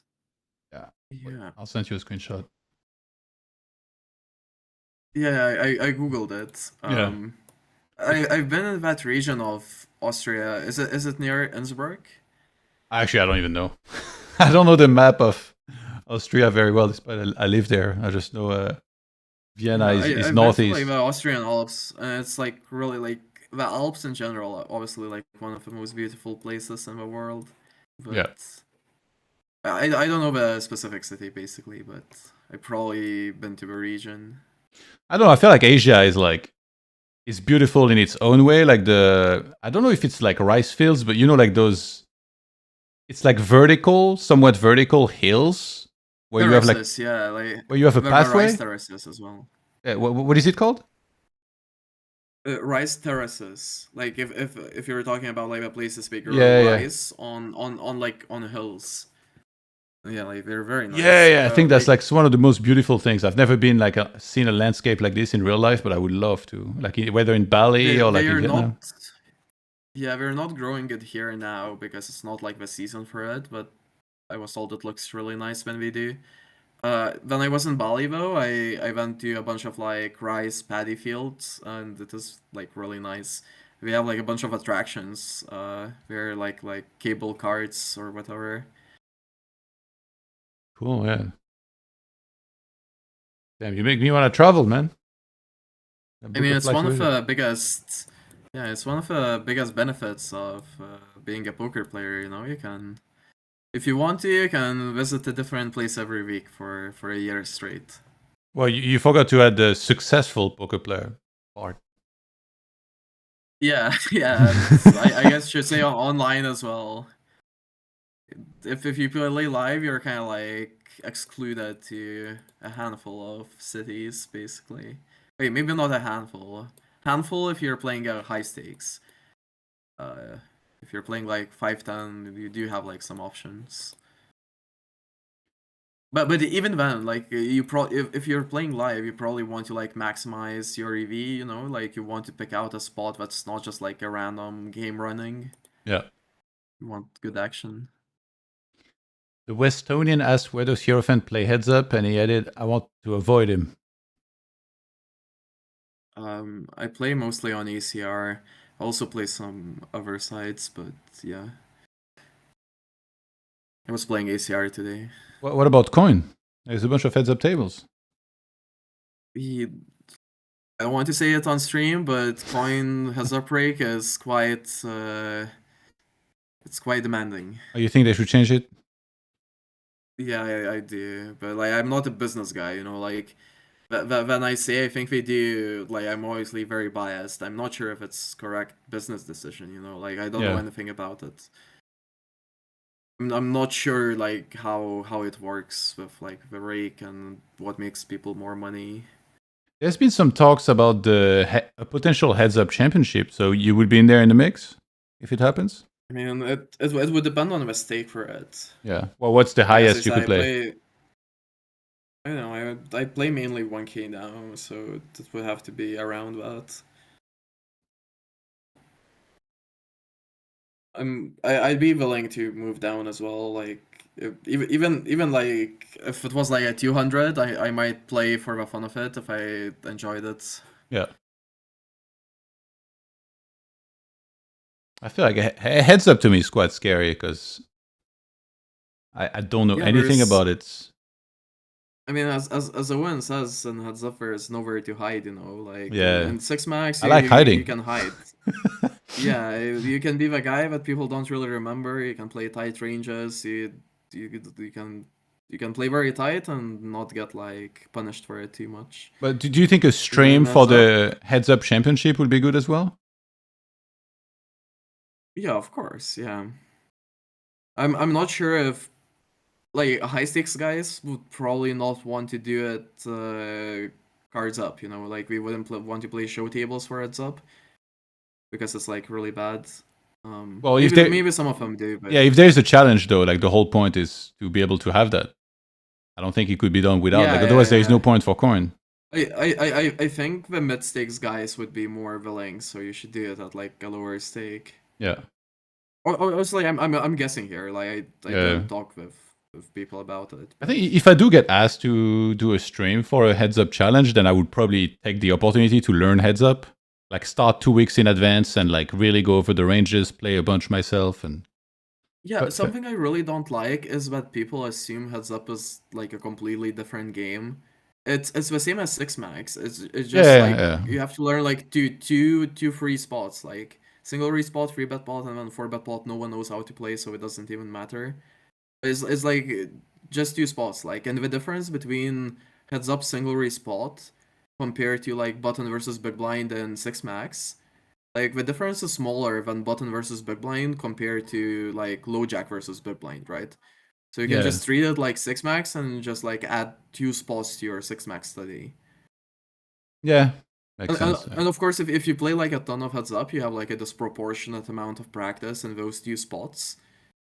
But yeah, it's still the same game. Like it follows all the same principles. Yeah. But in this case, I've never even seen like ranges or proper range. Maybe I've glanced very briefly and I was like, holy, like that's a lot of Yeah. hands. So for example, I really don't understand. There are regs who enjoy battling, right? Like there are guys who want to battle like 3, 4-handed, 5-handed, even 6-handed. Like some people will sit down 6-handed, and some of them they don't bother learning heads up. They never play you heads up, and Well, I they're don't learning by understand playing. it because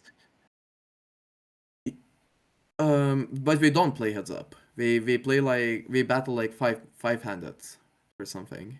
But Okay. I don't understand it because like the win rates 5-handed between regs are very low. Um, like I talked with like a couple of guys playing the challenge, for example, and like you would be shocked what they think the highest win rate anyone has here is. A lot of guys playing think that the achievable win rates are like super low, right?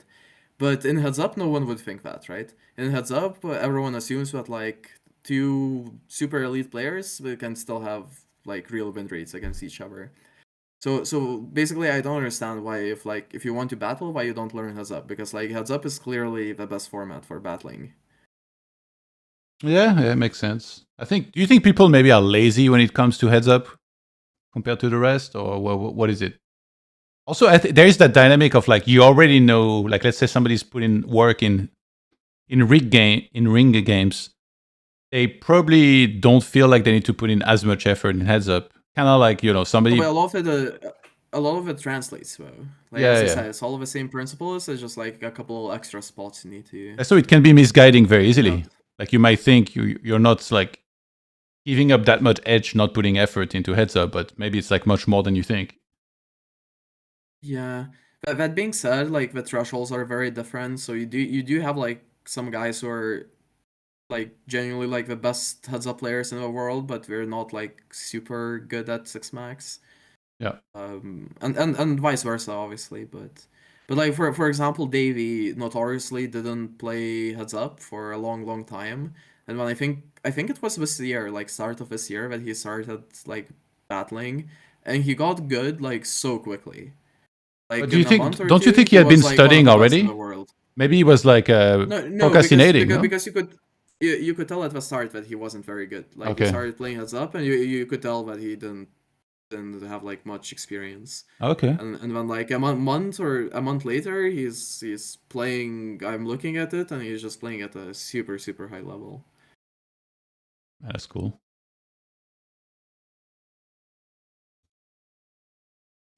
Do you think there's merit to some people doing this? Just kind of like focusing on the practice at first before like properly joining in. Like I have a few friends, they wanted to start playing poker, and then I told them, like first learn like good pre-flop ranges, play micro stakes so that you get some repetitions in, and you don't even like necessarily, need to play that much at first.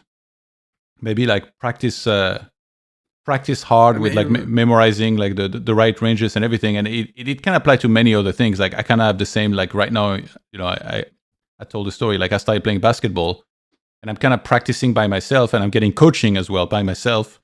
And then after a couple months, once I've learned how to at least shoot a little bit, do some layups and pass properly, then I'm going to start playing pickup games. hmm. Yeah, I don't know. I think like there's quite a lot of disagreement here, but I'm definitely on the camp that when you start out in poker, you should be studying a lot. And it's inevitable that you will get a lot of stuff really wrong, which is why it's important to have people guiding you. So, like, you can see coaching, but also like friends who are good and you can ask questions and who can help you out. That's like very invaluable. But I do think you have to study, or I think it's like the best path forward. Yeah. And with regards to like playing, I would say just play a stake that's that's not like a financial strain to you. Like I came up from playing 2NL, right? Like I climbed up like I played every stake from 2NL to like what I play now. And I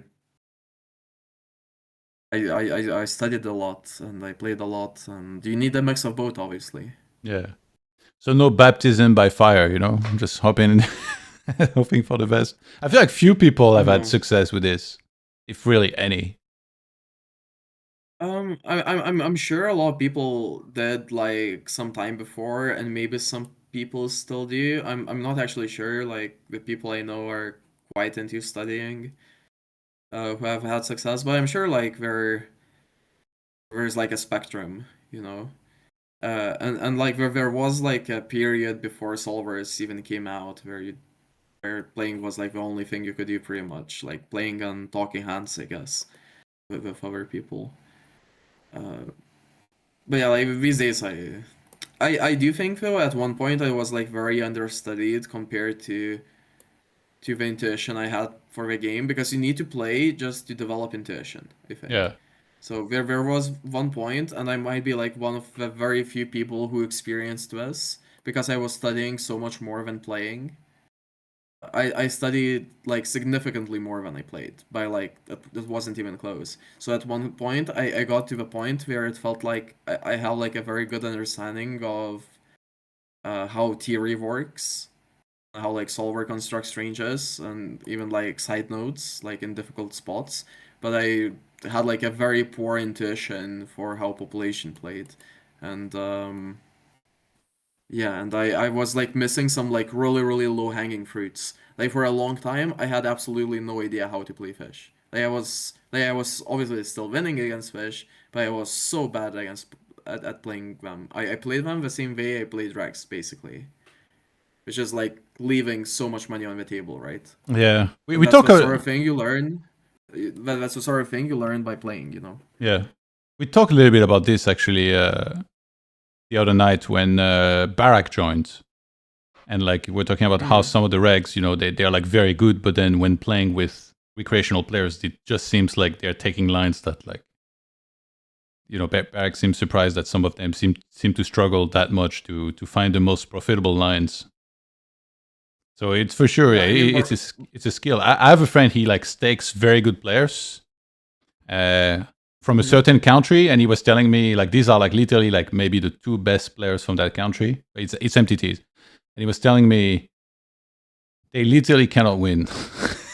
And every time I talk to them, they're like, no, but like I played this, I did that right. And he's like, it seemed like he thought they're just playing purely like from theory. They're like theory geniuses, but they were not applying that effectively to like the people they were playing with, you know, like during the series. Because obviously, like you can play theory all you want. Like you're playing with people that deviate so much, might not be necessarily like the best lines every time. So yeah.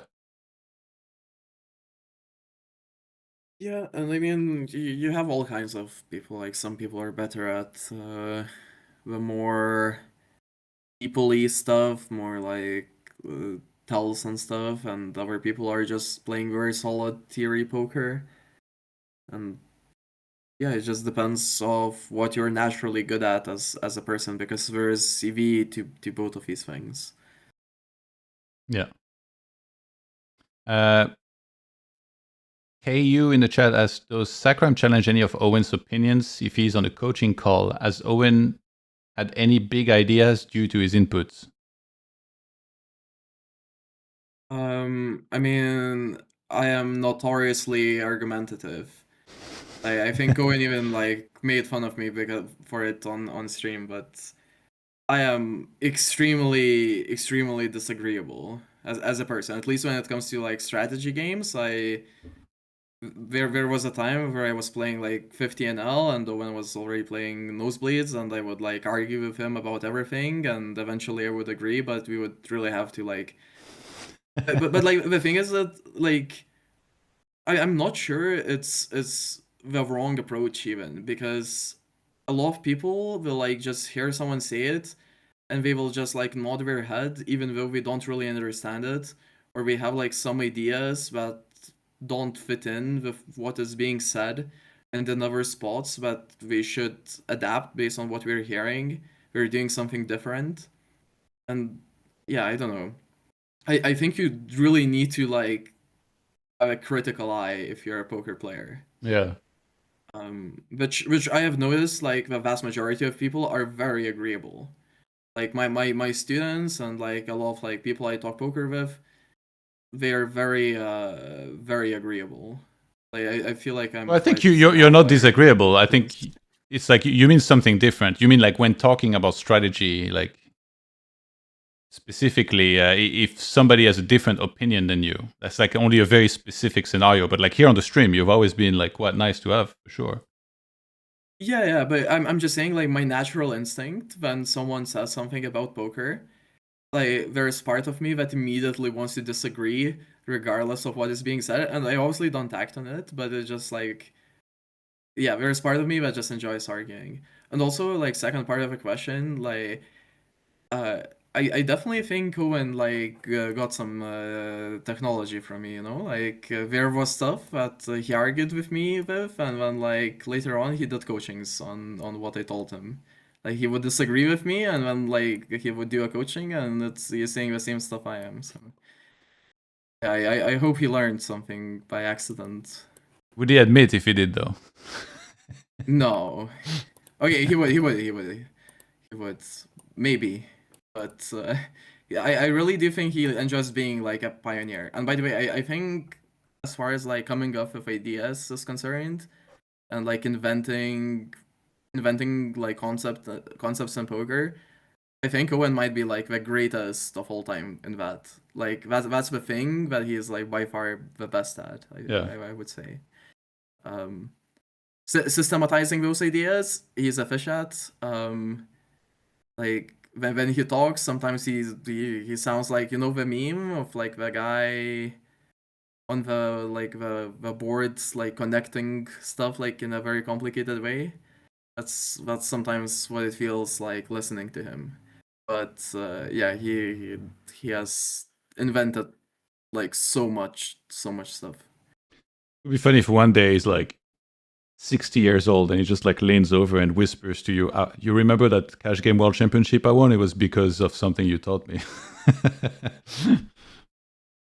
All these years later. And HDP in the chat asks, you say a lot of issues that I face in my study and application now. What stakes do you coach and how can I reach you? uh, can you just drop my Discord and Yes. in chat because I closed it by accident. Okay. It's just Sacrime, right? Yeah. There you go. And what do you coach? He asks. Uh, I think he plays so, maybe 25 sorry. or 50. So I think that's what he means. Like, do you coach any specific stakes or I variants? think the lowest stake I have ever coached was 25 NL. And the highest was 500. Like a guy who plays mainly 500 Yeah. as his main stake. Or like multiple guys like that. But yeah, like that's quite like a wide range of stakes, I guess. Like it doesn't really matter. Because like it's all quite individual, you know. Because if you're not doing like group sessions, you're doing like if you're doing one-on-one coaching, you can just do whatever is the most useful for a student.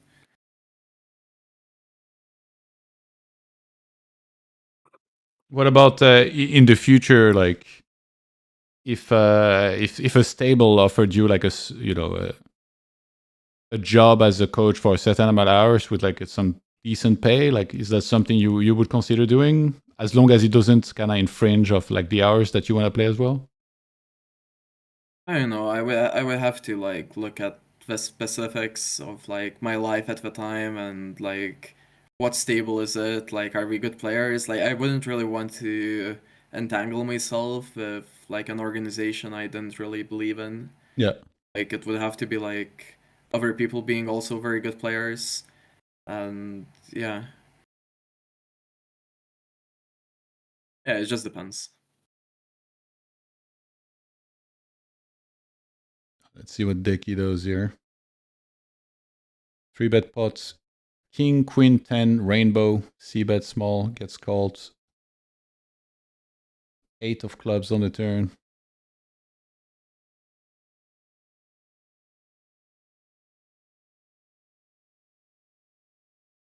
Pepe in the mix. Peta Knop joining, aka Yeah Got Me. Oh, that's better. I thought he was playing on.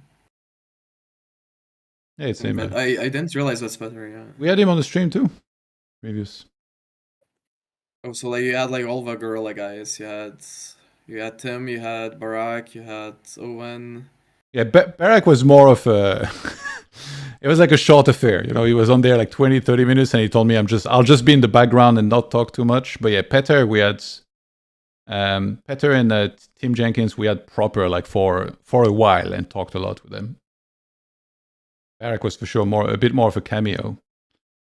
And KU2 Whitey, I don't know how to say your nickname. Let me know. He asks, does Sacram answer to people willing to improve on Discord? What does he mean? Bit of a loaded question. Did I? Oh, what is he saying? I don't get it.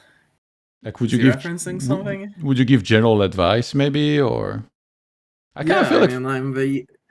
for this stuff, it's probably best to ask in a public Discord. No, like in Bena's Discord, for example. Do you think general would be a good spot to do this, or? Yeah. I mean, okay. So I think I'm the easiest guy to get to talk poker. Like this is just what I do. You know, like half of my life is typing poker stuff on Discord or like speaking poker in general. And it's so easy to get me to talk about it. So there are people who will message me, and I will not be completely open about like every aspect of strategy, but like I give anyone who wants any advice, you know. And yeah, like public discords, I think like people are, again, like a lot of people are quite paranoid about like giving away strategy. So I wouldn't expect too much, but there are definitely like very good players responding in public discords. So just like, especially if you have just like theory questions, like you can definitely benefit from that. Which is interesting because I feel like people don't really utilize this. Like you have like some very, very, very famous high stakes players responding sometimes. Yeah. On Discord, and people are not really utilizing it. You know, like people don't. There's no one seemingly who's spamming every Discord with questions.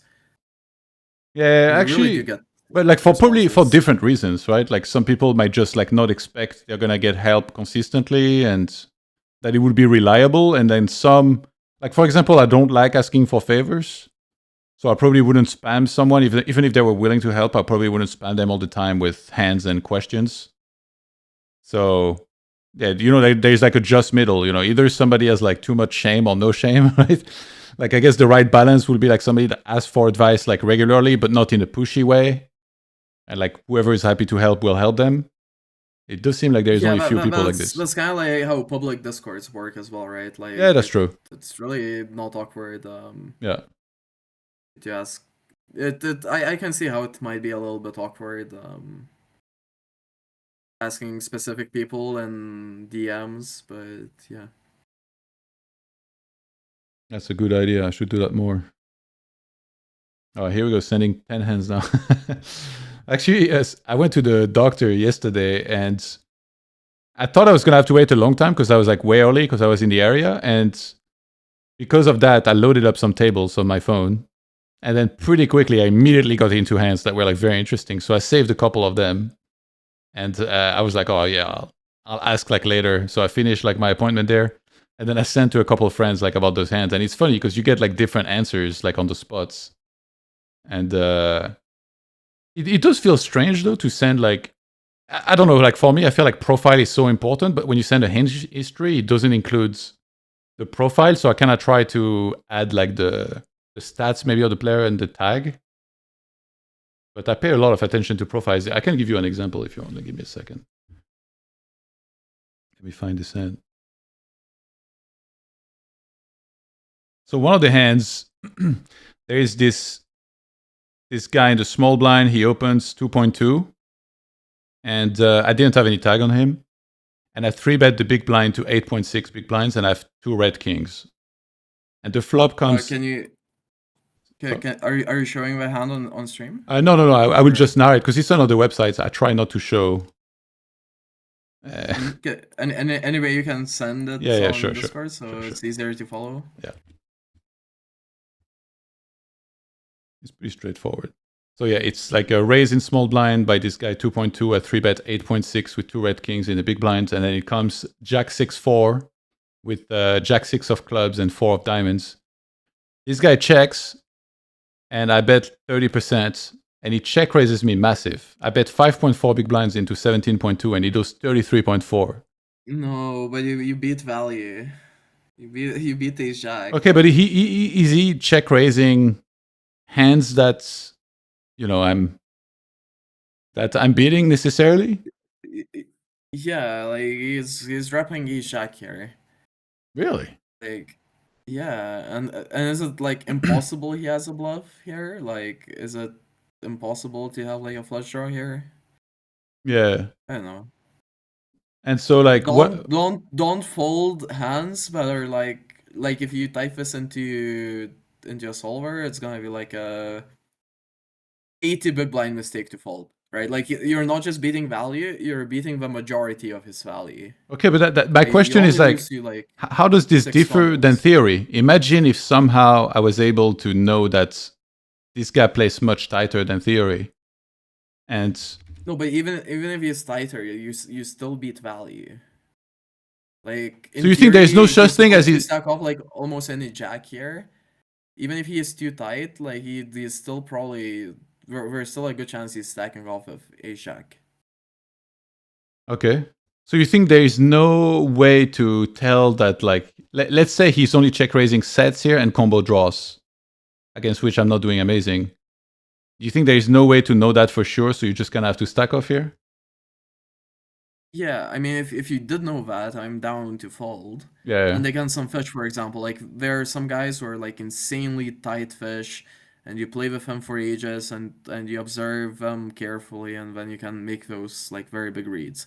But basically, in order to justify extremely big adjustments, and this is a very, very big adjustment, you need very high confidence. Okay. Because if there's like a 10% chance you're wrong, that is like pushing this towards like a call, you know? Yeah. So maybe not 10, but you get what I'm saying. Like to fold this hand, you need to be you need to be very sure.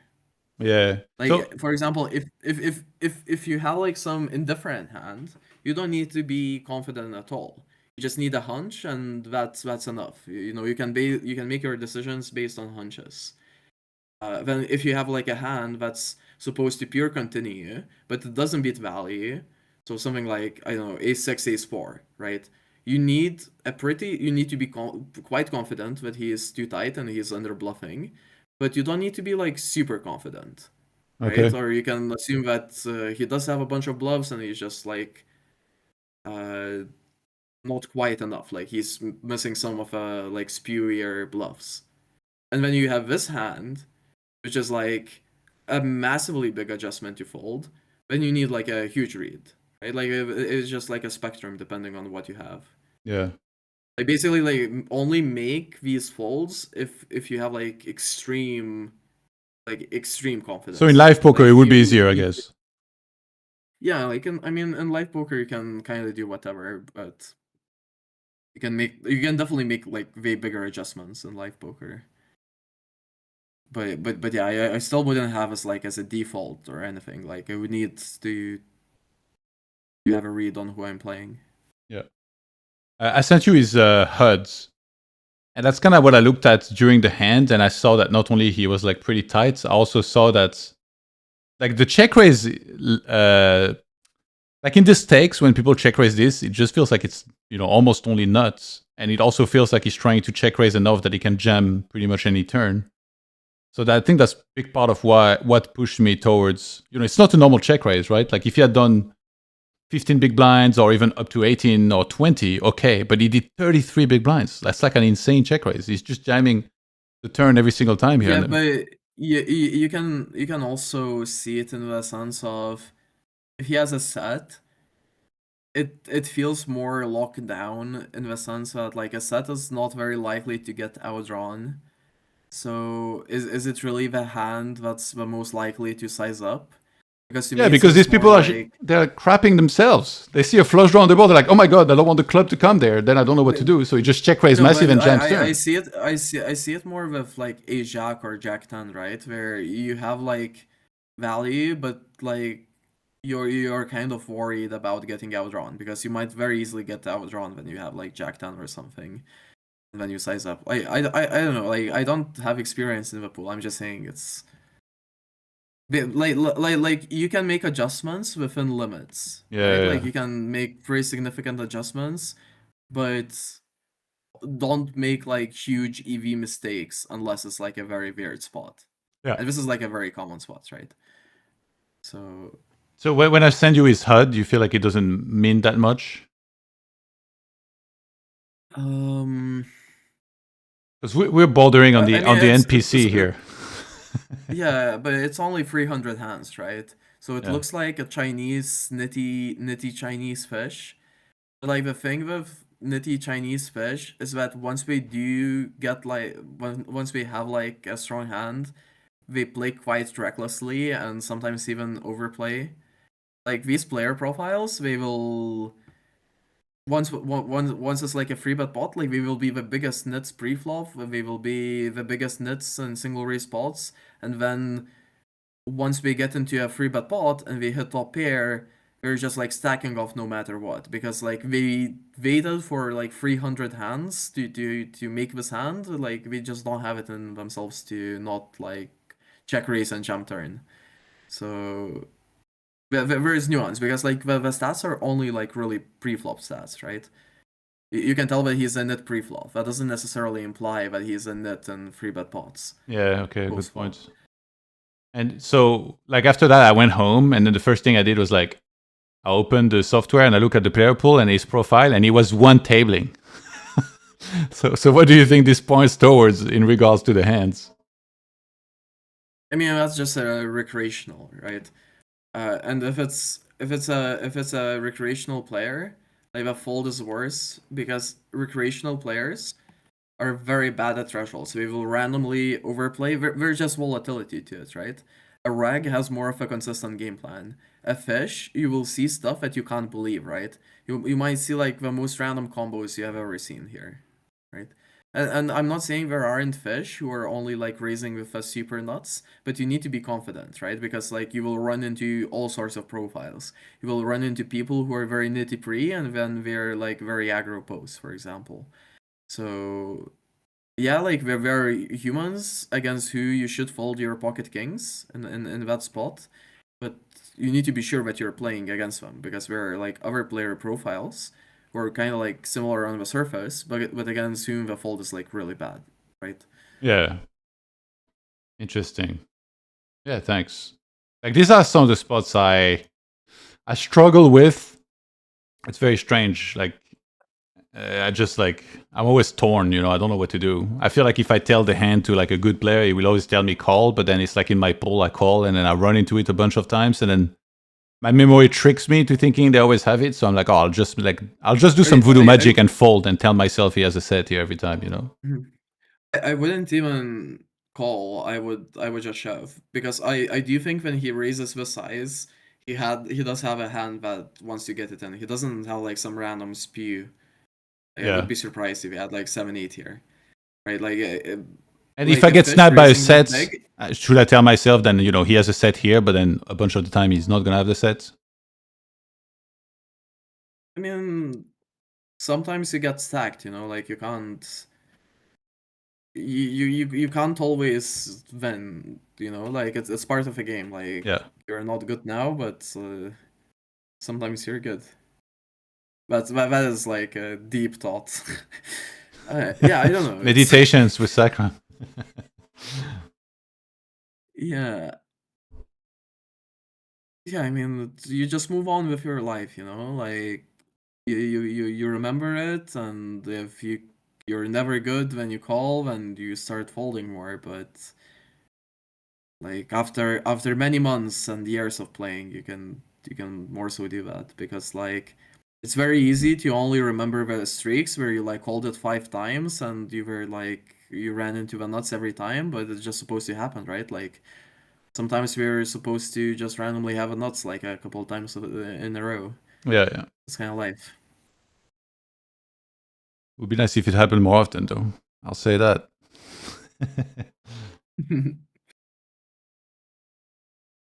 See someone saying Anyway, GG? I think I'm gonna go to sleep because it's quite late here. So All right. Yeah. Thank you for yeah, being on as always. And if you don't use social media, right?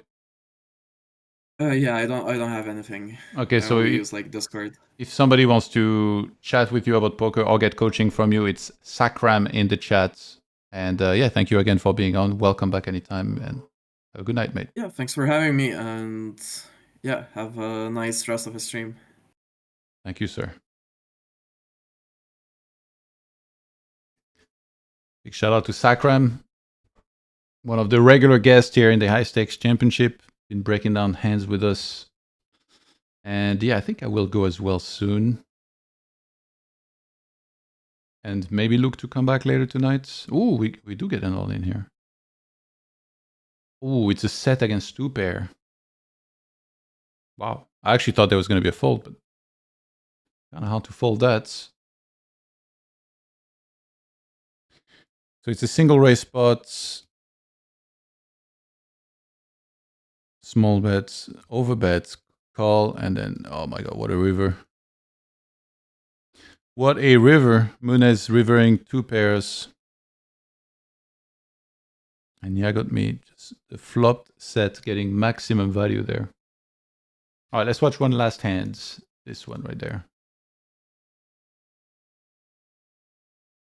And yeah, just I'll give you guys a reminder of the guests we have scheduled. Okay, let's see.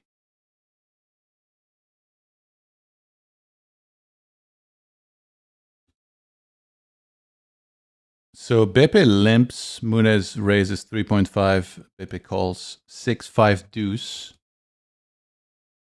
And Munez continues. Beppe calls 7 of spades on the turn. Munez checks back 8 of hearts on the river, so 4-liner and the flush completing potentially. It checks around. And Munez was always ahead. Had the ace of hearts. Would have been very interesting actually if Beppe had been more aggressive, like say like bets here when you hold the blocker to the nut flush. What would have happened? Alas, it was a check on the river. All right, guys. That's it for now. Very decent chance I come back later tonight, and hopefully there'll be more tables and I can lock down a guest. But let me give you a reminder on who we have scheduled, if you guys want to put it in your calendar. Tomorrow at 1 p.m. Central European Time, we'll have Frankie Carson joining us. And then on Monday at 3 p.m. Central European Time, we'll have Exploitable joining us for the first time. And then later that night, 10:30 p.m., we'll have Ben Abadbit joining us once more as well, leading into the final week of the challenge. On Wednesday 3rd, 8:30 p.m. Central European Time, we will have Jared Alderman on the stream, and I'm talking to a lot of personalities about being on the stream. So we still need to find some time where to have Kevin on. I'm talking to Wako. I'm talking to Jungleman. Art Papazian might make a return as well. So yeah, a lot of good stuff coming. Nevir as well. I've been talking to. Would be nice to get him on once more. Actually, no, that would be the first time. Yeah, he hasn't been on yet. So yeah, I will keep trying to get as many guests on as possible, and I'll return very, very soon. So much love, everyone. Thank you for tuning in. Big shout out to CoinPoker and PokerStrategy. Give them follows on all their socials and streaming platforms. And I'll see you guys very soon. Have a good night.